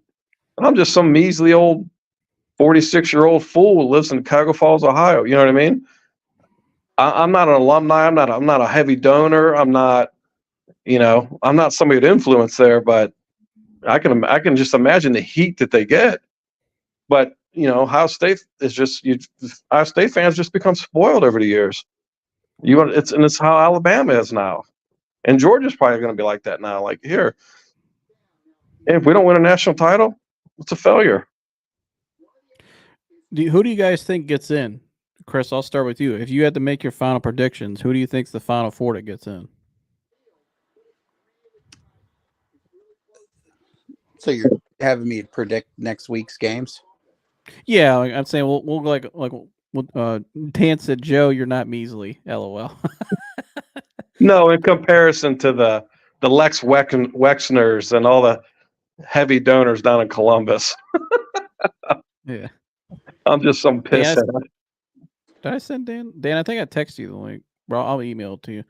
But yeah, Chris, we'll do you predict, let's say we fast forward to next Sunday when they do the selection show, right?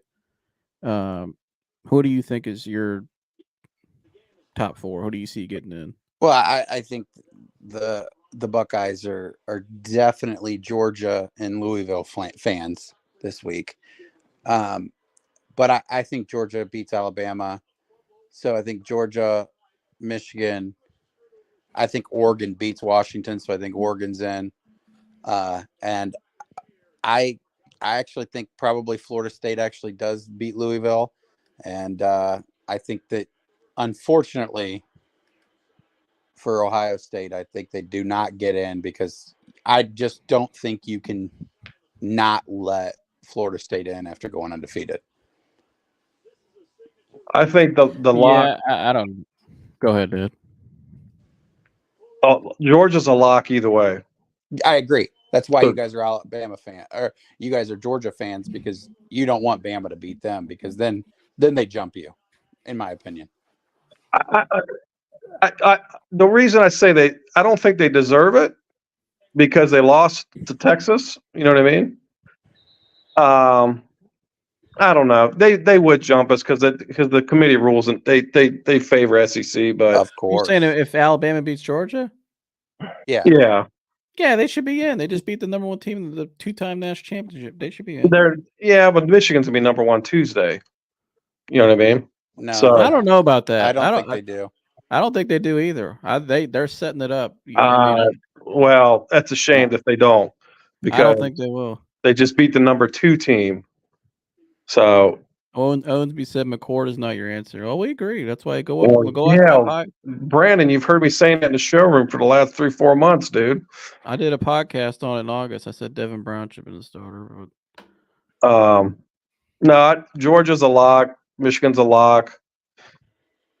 Yeah, Pac-12. Pac-12 champ will get in. Yeah, Washington or Oregon. I don't think. They have proven in the past that they'll take a conference champ that's undefeated and not put them in. I just don't believe that they'll put Florida State in over Ohio State. There's too many other factors. The money, Of course, it's the money. Yeah. the TV. I mean, Ohio State's the biggest draw that there is. Because they're the most polarizing team. So you're either a Ohio State fan or you absolutely hate them, but you hate them so much you still watch them. So they're the biggest TV draw, and they got the number 1 fandom. They're all over the place. So you got you got TV draw, and they got the best loss. I mean, it was a close game on the road to who should arguably be the number 1 team Tuesday. Yeah, it's all going to come down, in my opinion, on how, we'll know better this week when Tuesday where they rank Ohio State compared to like the where they rank the top 6 or 7. I think Texas is out. I don't think that Texas can get in my opinion. I don't think they jump Ohio State, to be honest. But I mean, we'll see. I see Ohio State probably fall into 6. But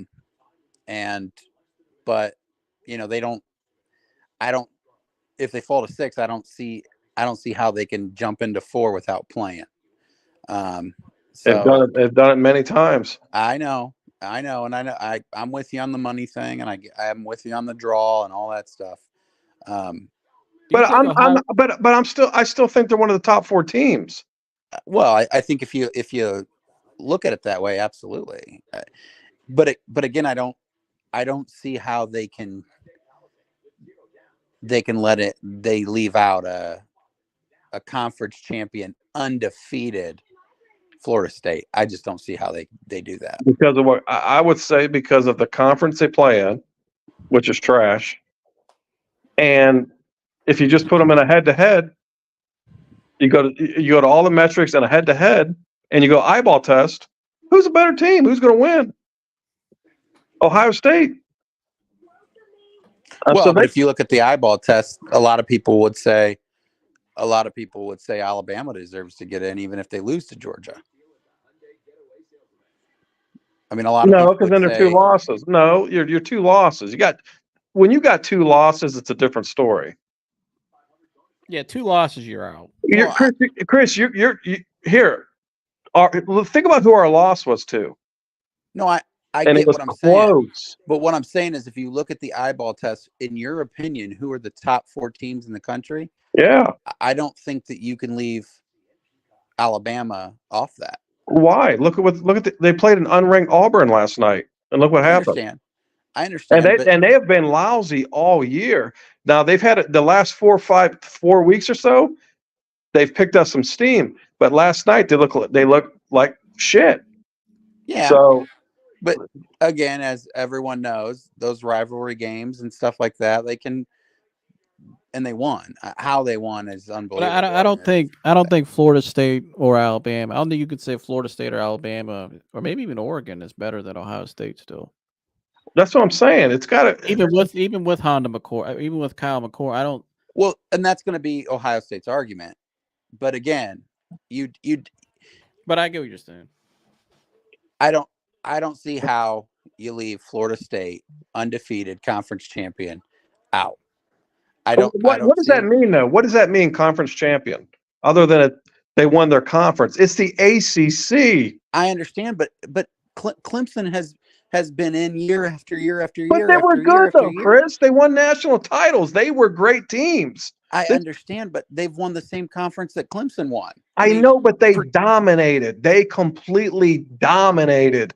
And they passed the eyeball test. I mean, look at the players they had. Look at the 2 quarterbacks they had. That's the other thing. Florida State's quarterback's gone. I mean, I at agree. some point, there has to be common sense. I don't care. This bullshit about, and it's not you, but this stuff, they're a conference champ. Okay. Well, how about a group of 5? They're conference champ. How come they don't get in? They're a conference champ. You're playing in a trash conference. Next year, this will all be different. I know. And they ran a simulation. I was bitching about this last night to Joseph. They ran a simulation Tuesday as if it was over. They had Michigan. Michigan wouldn't even have had a bye because they weren't the conference champion. Are you kidding me? There was teams so you would have had Florida State with a bye over Michigan. You agree with that?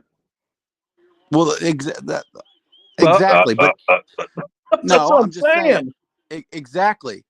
But Joe, I get your argument. Trust me. Do I think that the Ohio State Buckeyes are a top 4 team in the eye test? Absolutely, I do. I think a lot of people would. But they're just not going to leave. If Florida State wins, they're not going to kick them out. Florida State is not getting in. If they're undefeated, I will There's bet you. no way. I'll bet you. If they're I will undefeated, bet you $100. All right, deal. If you're saying they are not getting in. Did the Falcons win? Yes, they did. We got that W, baby. All right. First in the division. And shout out to Bushrod. He said, "Do you think they put? Hold on? Do you think they put Liberty in the mix?" Liberty's not. No. That Liberty's not gonna be in the play. But I will say though, shout out to Liberty. Shout out to the right tackle, the old Liberty Flames. Undefeated. Yeah, I went to school at Liberty. Shout out to Xavier Gray, the right tackle. Our guys' main man. Xavier's balling. Shout out to Xavier, starting right tackle. He's gonna be in the NFL soon. He's doing some damage over there this year. They also have another kid from Akron over there as well, Sibley, who's been balling. But yeah, Liberty's been balling, but they're not gonna be in the playoff mix. But I do think I think they haven't got enough attention this year though, because they're undefeated. They've been beating some teams down. Yeah, they have Tulane up there. Well, I think what Bushrod is saying is, just because they're undefeated and they've won their conference, are they going to get that kind of nod to where they're maybe in a New Year's Six bowl? You know what I mean? Okay. No, they're not. But that's a silly thing. No, but what? No, I said a New Year's Six bowl. I didn't say the playoff. I said a New Year's Six. What I'm saying is this weight of conference champion, that shouldn't matter. I agree, Joe. I'm not arguing that it should matter. I'm just arguing that he just doesn't think they're going to do it. Yeah. No, Chris, I'm not arguing with you, Chris. What I'm saying is, don't be so sure about them putting Florida State in. What I'm saying is, I don't think they really give a shit either that Florida State's undefeated and a conference champion. No one wants to watch Florida State. Hell no. No one wants to watch them, and everyone knows Ohio State is better. So the committee wouldn't take any slack. They barely beat a Florida team. It's awful. The only thing it can come down to is they might lose this week to Louisville. Yeah. Sorry, you hit on it. But Bushrod, you made Bushrod's point. he says 2 thumbs up. If they win this week, I will bet you that they are in. I'm not betting you that they should be in. No, I'm just saying they've shown it before that they'll look past what they always claim is to be important. I mean, it's just put the best teams in. I don't want to hear about this. They've never allowed someone to jump an undefeated team. They've never allowed that. We did. Yeah, we did. Not a conference champion like that. not a big, not a Power 5. But no, TCU was Power 5. They just Alabama jumped us. right. And I think it was 17. They weren't a conference champ. We won the conference champ. We had 2 losses. They had 1. Exactly. We just won, but they jumped us. We weren't a conference champ. Exactly. But that's my Oh, point. no, we were a conference champ. They weren't a conference champ. I know, Yeah. but you guys still had losses. What difference does it make then? It doesn't matter. 1 loss versus okay, we had 2. That doesn't make any sense though, because you're saying it boils down to conference champion. What I'm saying is, I'm saying it boils down to undefeated. well, okay, 1 loss versus 2 loss when you talk about Ohio State versus I think Michigan. Florida State would get absolutely smacked if they walked into Michigan.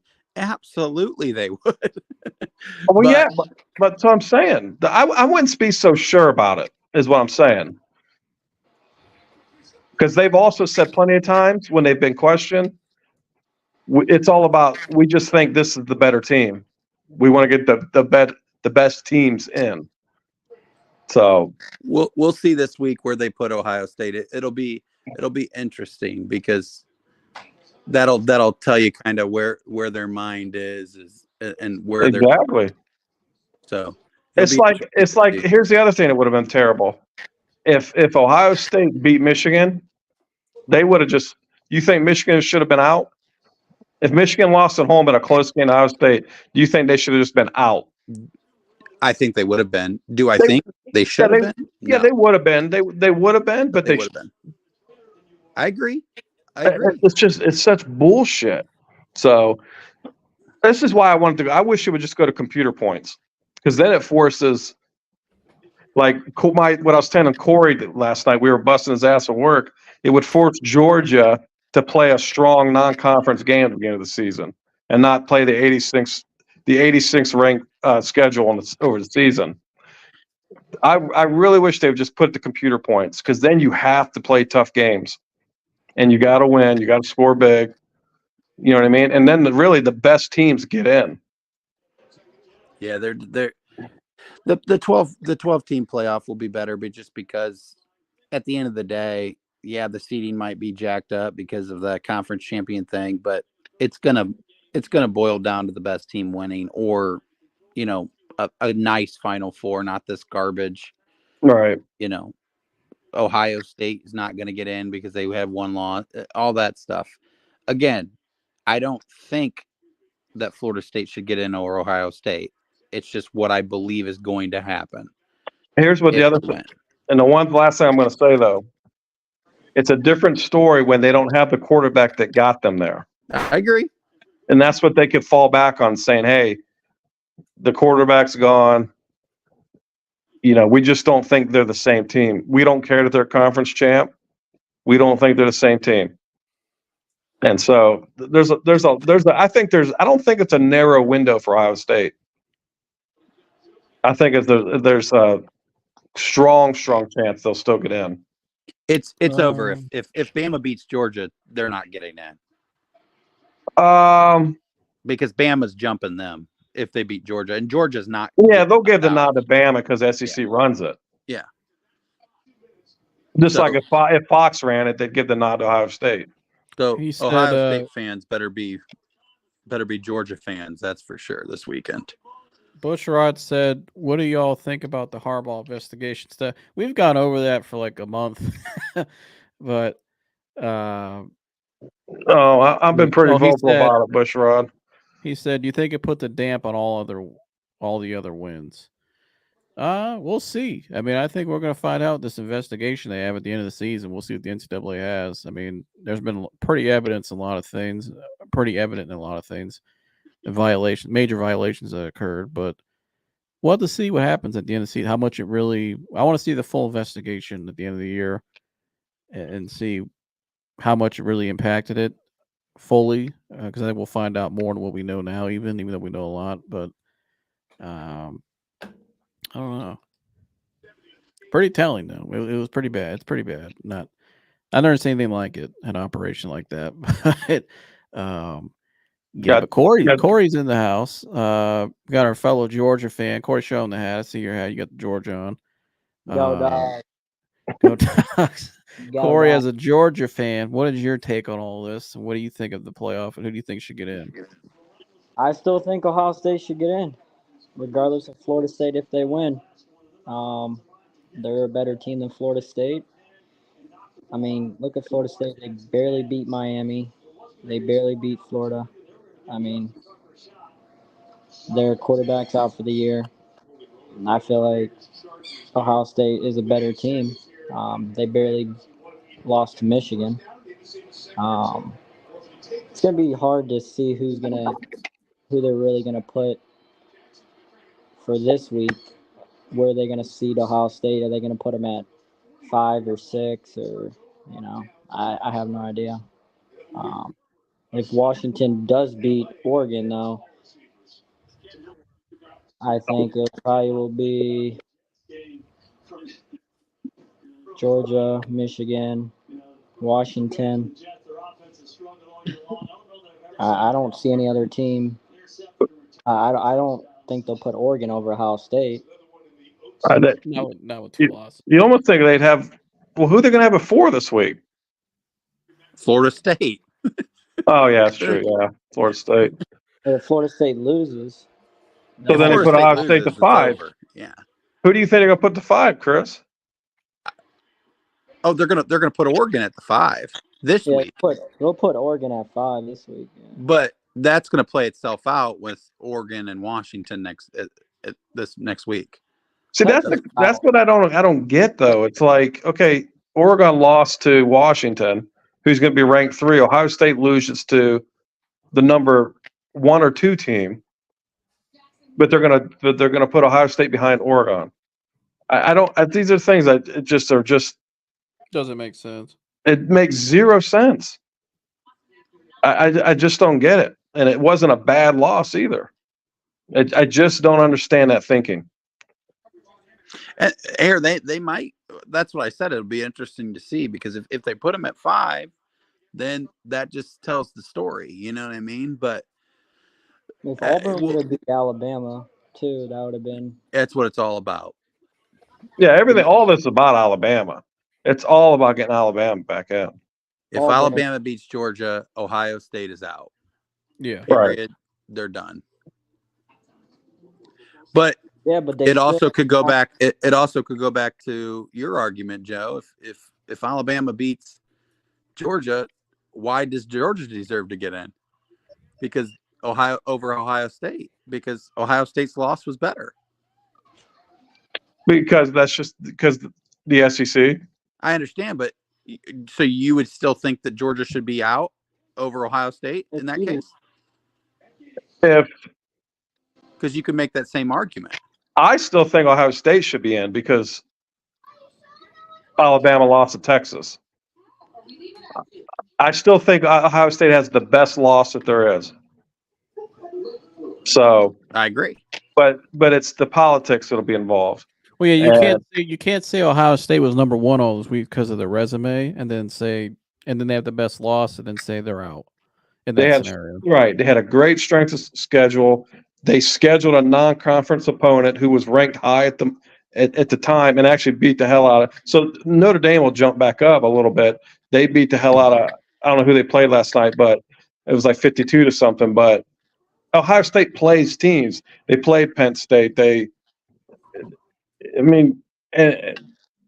they got the best loss, and they just lost to arguably the number 1 team, number 2 team, wherever they ranked them, by a slim margin. So, well, that's what I'm saying, though. I'm saying you can't make that argument of Ohio State deserves to get in over this team or this team, but then not Georgia. No. All I said was Georgia is a lock because they're sitting at 1, and the committee is going. The SEC runs that committee.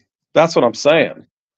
That's all I'm saying. But the other thing I'm going to say is, I think Georgia is still one of the top 4 teams in the country. I don't care if they lose Alabama. Of course, I still think they're one of the top 4 teams in the country.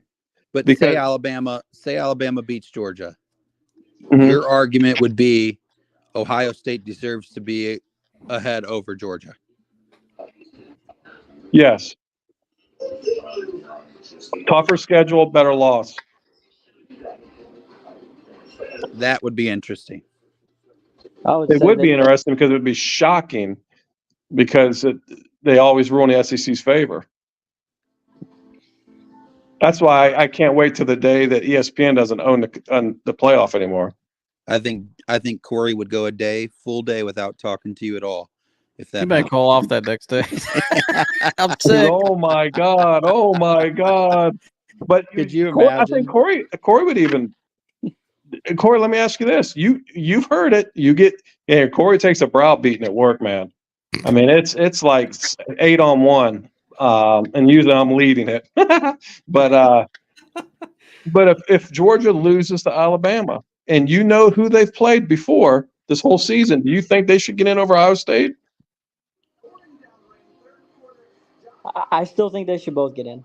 No. If you look at them both on paper, do you think that they should get in? Well, they can't both get in if they lose. No, what I'm saying is, No, I'm talking to Corey. He said he thinks they should both get in. That's not going to happen. If we lose to Alabama barely, we will still get in.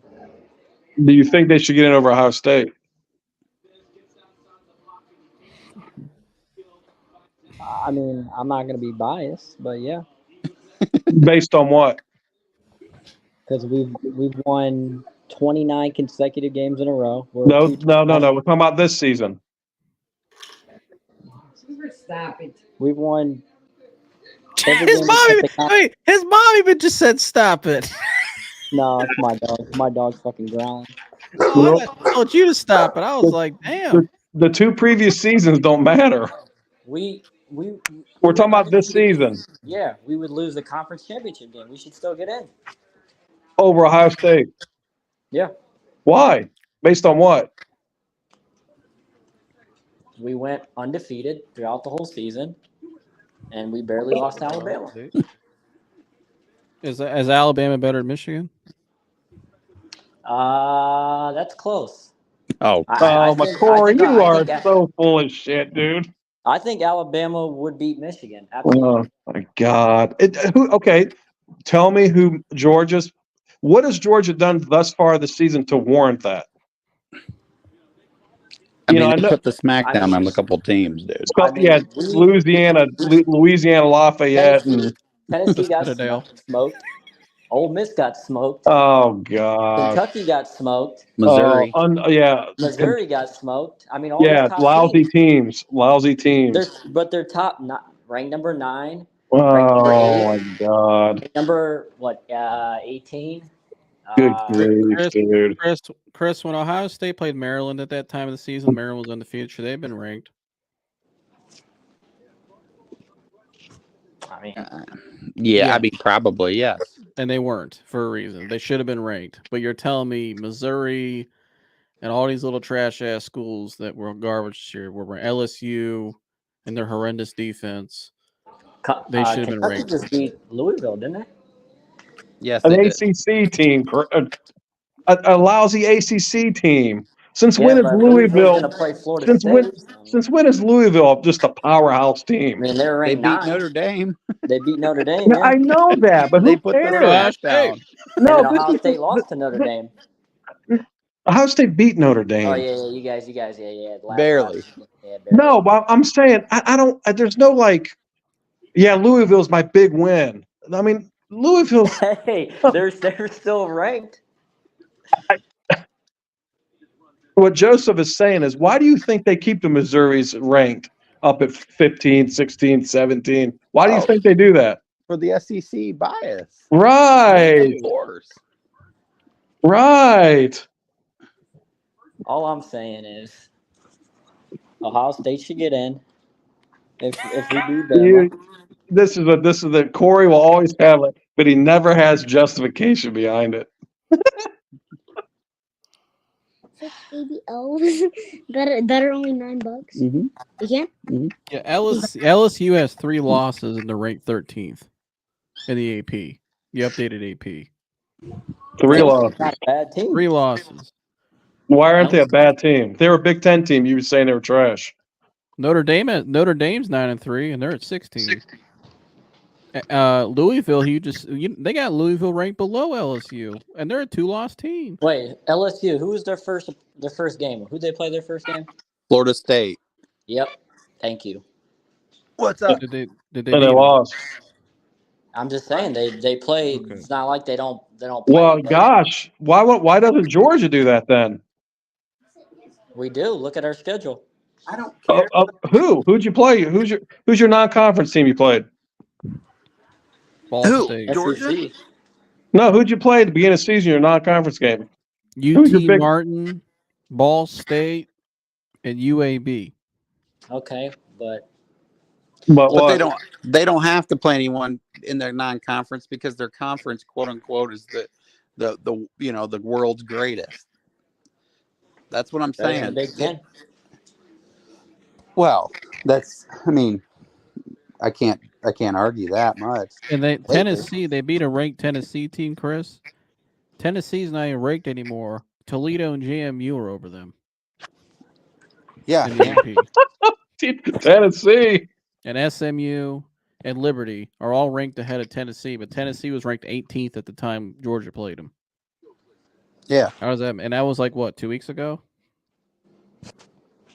So what was the big fall off? Tell me the big matchups that you guys won. No, I why just told you. why is Tennessee not ranked anymore? Why did Tennessee just fall off the map? Didn't they just lose again last night to South Carolina? No, they lost last week to Georgia. Yeah.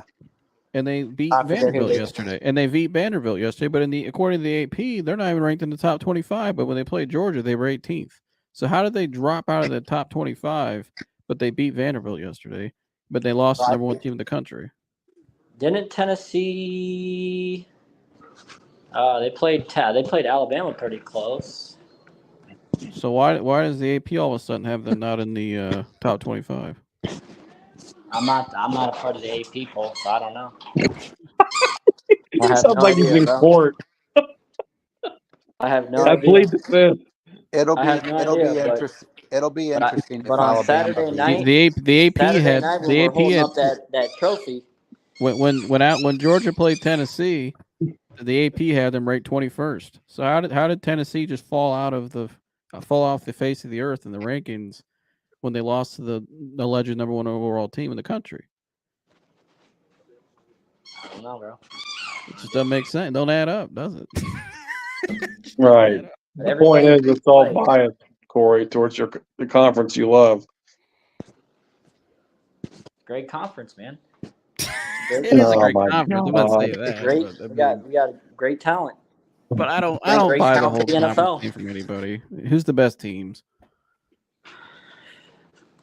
Corey, one thing you should never forget, and I'm gonna take you there because we've been talking about it.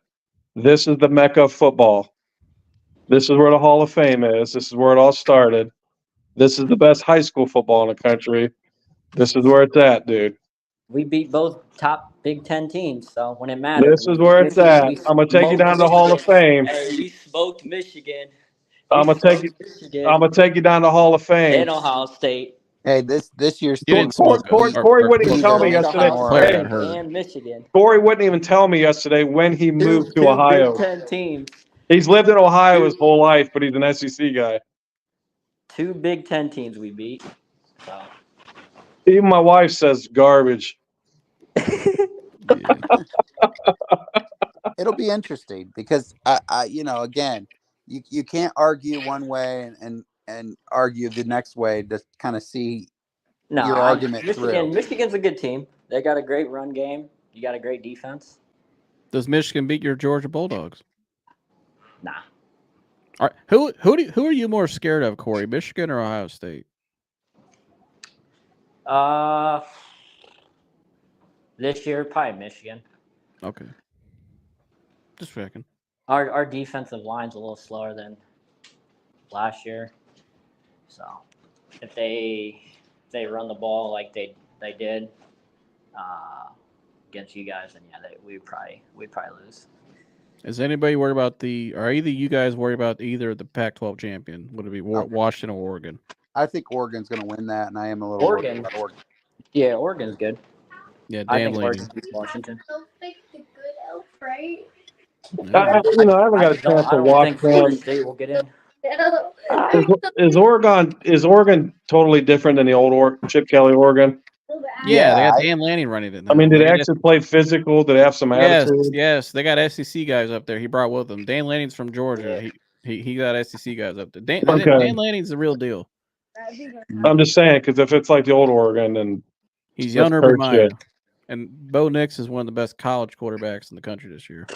Oh yeah, Heisman. I think that Oregon's probably the better team, but I don't see them losing. I don't see them losing to Washington again. That I think Oregon's getting in. I think Oregon's probably the. I don't think they're better than Georgia or Michigan though. Or to be honest with you, Ohio State. All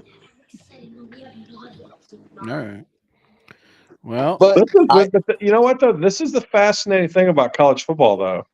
You know, it's like even though you hate it, you hate the way they do this. It keeps, if you're a fan, it keeps you locked in on it. You know what I mean? Yeah. Twins. Really? There's two twins that are not. Corey, I got to ask you real quick. Should the Browns fire Kevin Stefanski? Are you on the train as well? Absolutely. All right. I was watching that game. That was terrible, dude. They ran the ball 15 times or something? 16 times. Yeah, it's like what?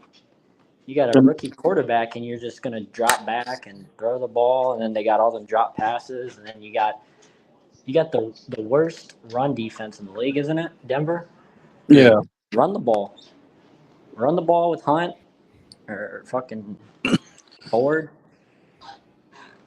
Like, what the fuck? And wouldn't you know, Antonace doesn't show up. Yeah, he's got to go. Yeah, Mike's not gonna be happy. He's over there consoling Kevin. He's rubbing Kevin Stefanski's feet. He's probably putting some hoping salt to God down that on Joe his driveway. Flacco comes in next week and Joe Flacco saves the season and can win the fucking Super Bowl. He's getting ready to, he's got to go. Well, we're getting some snow, so he's got to shovel Stefanski's driveway. Yeah. Real quick before we get out of here, because we would do this for a while. I appreciate you guys coming up here. Appreciate all the new members in the chat tonight as well. Yeah. This is pretty cool. Do the Browns? Who's winning the fantasy league? Josh says. I think Jeremy's up. I'm in second. Corey's in third. So it's a three-headed monster at the top. That's about it. I got Herbert tonight. He's looking like shit. Yeah. I got Addison, so earlier today, Addison showed him on the screen. Jeff's last, isn't he? I think so. Yeah, he's the beginning of the season. It just, I'm going to dominate everybody. I always do. I can't wait to remind him tomorrow. Real quick, just for the record, although it was still not enough, the Browns did run the ball 24 times, not 16. That's why you never trust the numbers that come from an F&I guy, Morosco. Or Morosco said, Mr. Shit Talker. Wild. Yeah, it was 24 times. Wild. Wild. I think they ran forward about almost 18 or 17 times. So yeah, because Hunt only got 7 carries, I believe. Ford got 9 carries. No, excuse me. Ford got 9 carries. Hunt got 7. DTR got 5. You watched that Buffalo game? Bryant.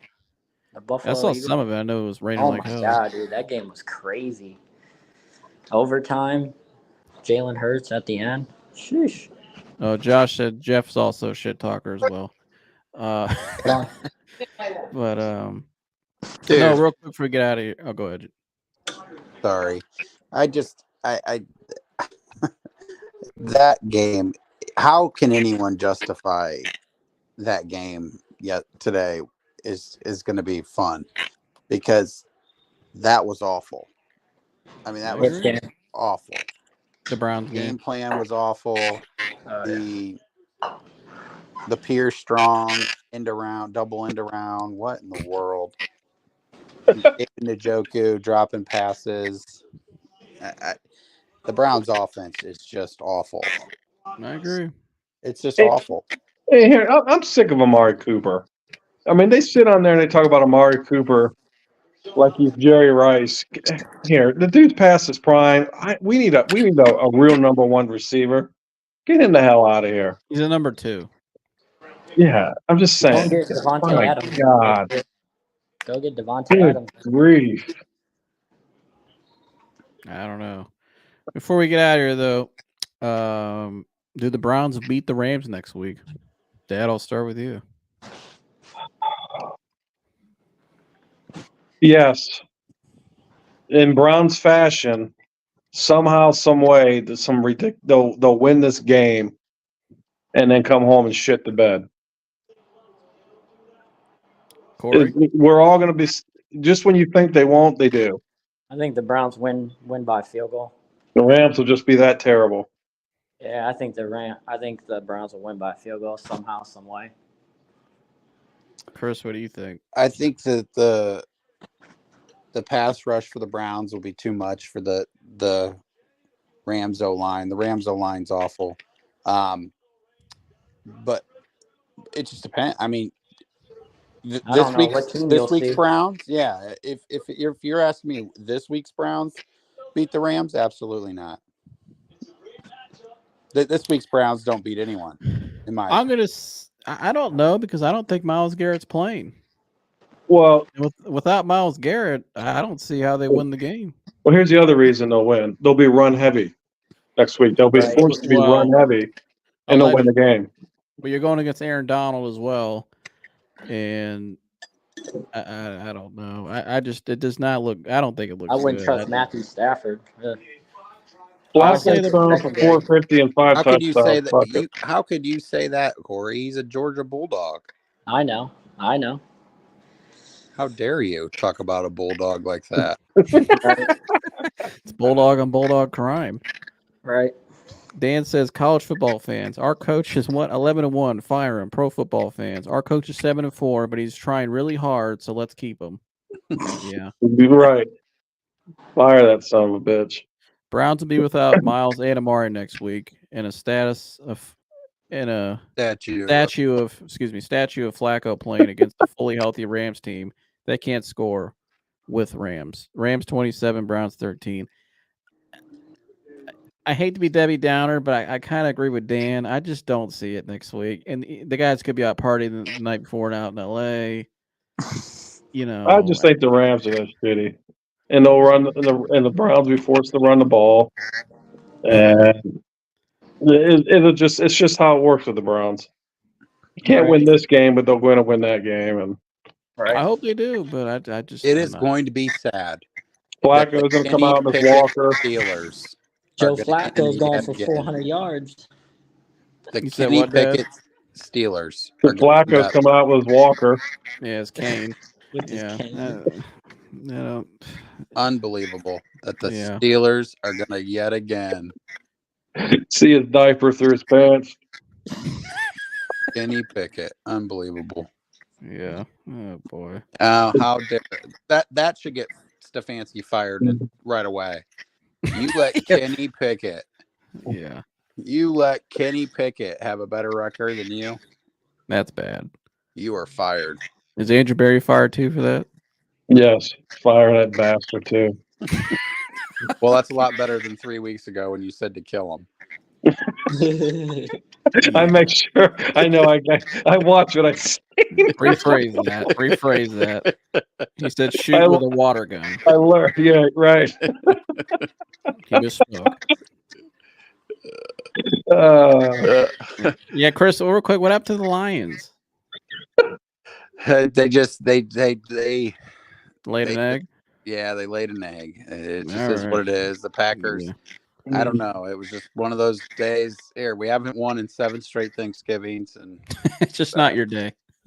It just wasn't tradition.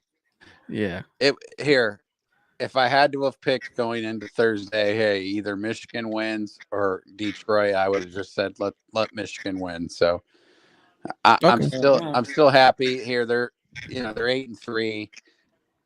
We'll see, but I'm pretty confident that they still are one of the top 3 or 4 teams in the NFC. So we'll be all right. The difference is head coach. Tomlin is 10 times better than Stefanski. That's what I'm saying. That's why he should get fired. Yeah. Still never see the Lions win on Thanksgiving. Well, maybe next year. There's always 8 next years ago, Josh. It's always 8 next years ago, buddy. Cheers, good Josh. Yeah. It's always next year. Who do you guys play next week? We play the Saints. We got the Saints, the Bears, the Vikings, Cowboys, and then Vikings again. Okay. Corey, who you guys got?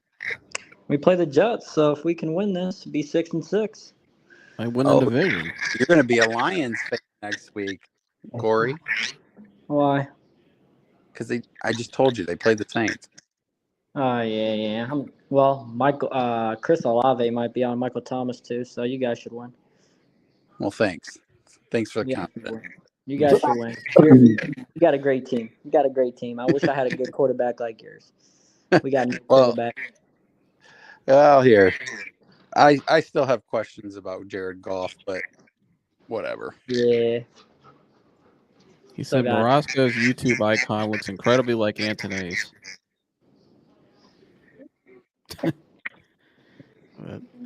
All right, well, we're going to get out of here. I appreciate you guys for coming on, Corey and Chris. Oh, yeah.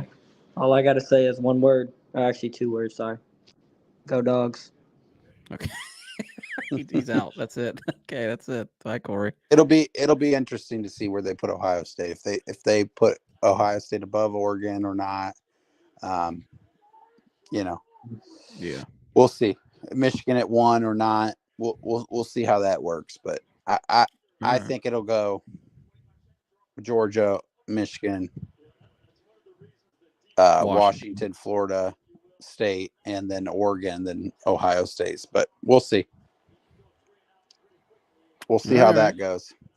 Well, we're going to see this guy with his M tatted on him as well. We want to look forward to that. Yeah. And Corey, I got 2 words for you, buddy. Go blue. That would be interesting if we get that matchup again. That would be. I'll just let you and Corey come up here and debate it out. I got to go Georgia. And you know why I say that, Chris? They'll be faster, and they play with edge. They're nasty. That's Ohio State's not nasty. They're just fucking soft on the Ryan Day, and Georgia's not. So I agree, but and they just have so much speed. You guys have the same Georgia team that we've played the last. They're not, and Michigan played the last 2 years. One thing Michigan has is that ingredient he mentioned earlier, the leadership.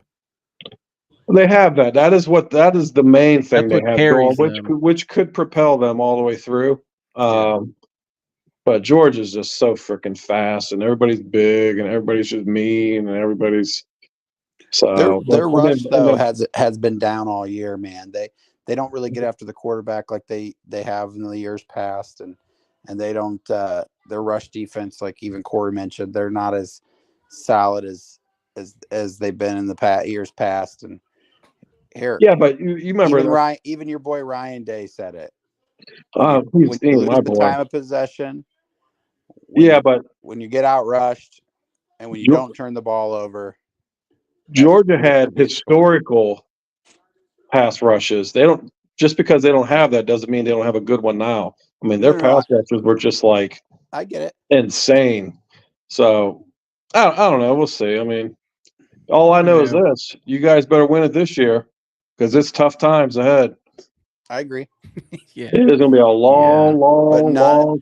But it won't matter if we win it this year. We just have to win it this year. Right. Yeah. You got to win this year, dude. This is our year. And you know what? I'll be rooting for Michigan over an SEC team. You know, I go back to we don't want you, Joe. We don't want you. Yeah, you do. You need you know why you guys need winning mentality. You need winners on board. You need people that are used to winning. Teams that win championships. You need that. You know, wouldn't that be funny if they did that one year? If you combined Ohio State, Michigan's team, and then combined Georgia and Alabama, and they did like a face-off. Oh, I've always thought about that. I'm like, what would that be like?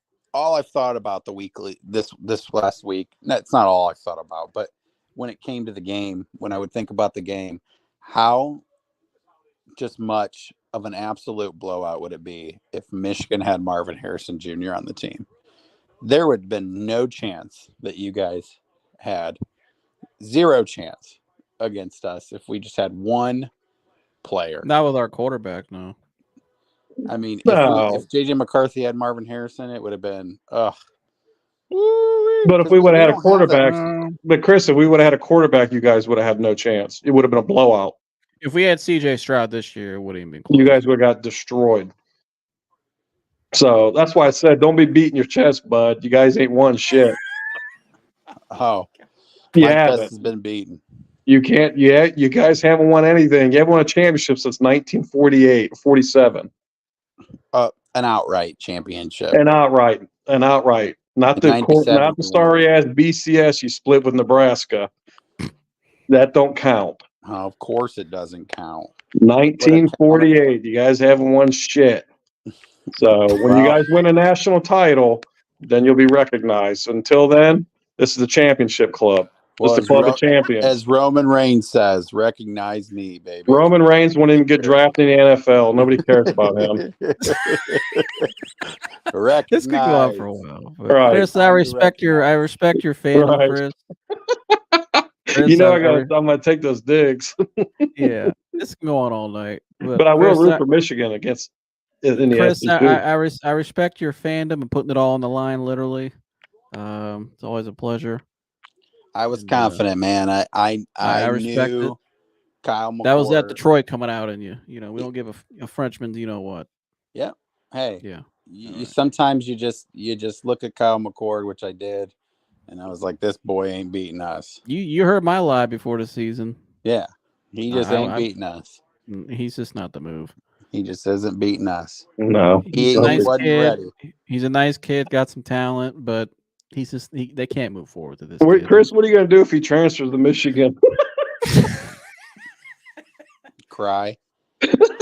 That could. I mean, I've heard people say JJ might come back, but if Harbaugh leaves, I mean, will he stay with Sharon Moore? I mean, well, Sharon Moore.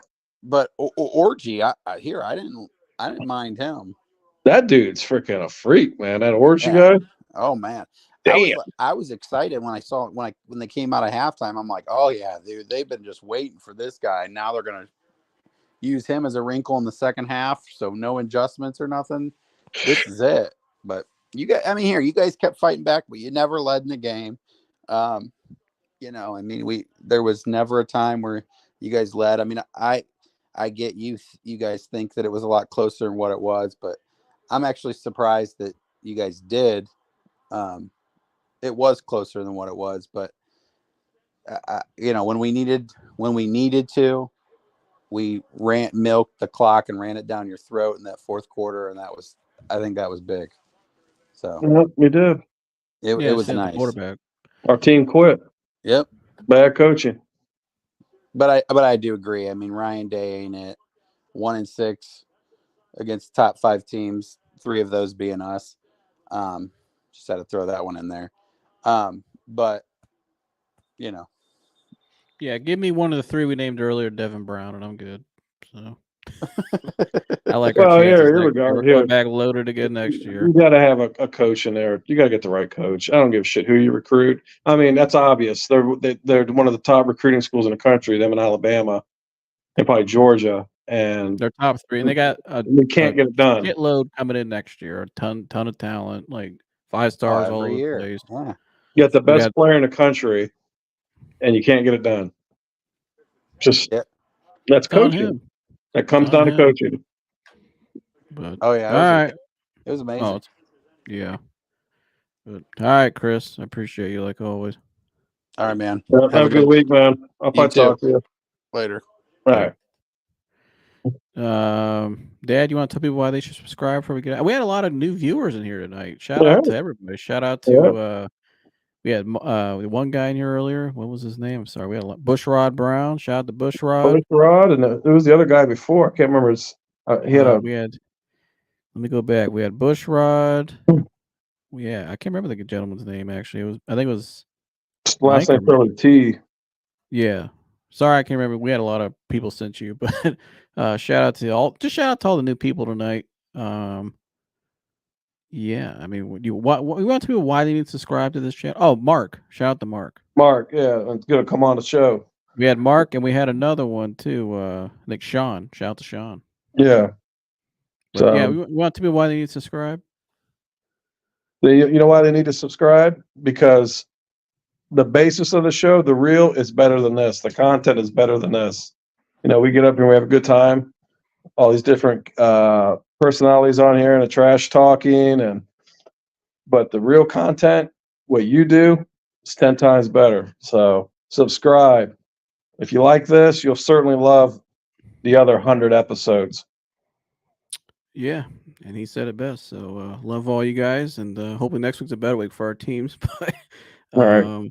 we'll see you guys in the next one. Like, subscribe, share all the good stuff, and we're out of here. Go.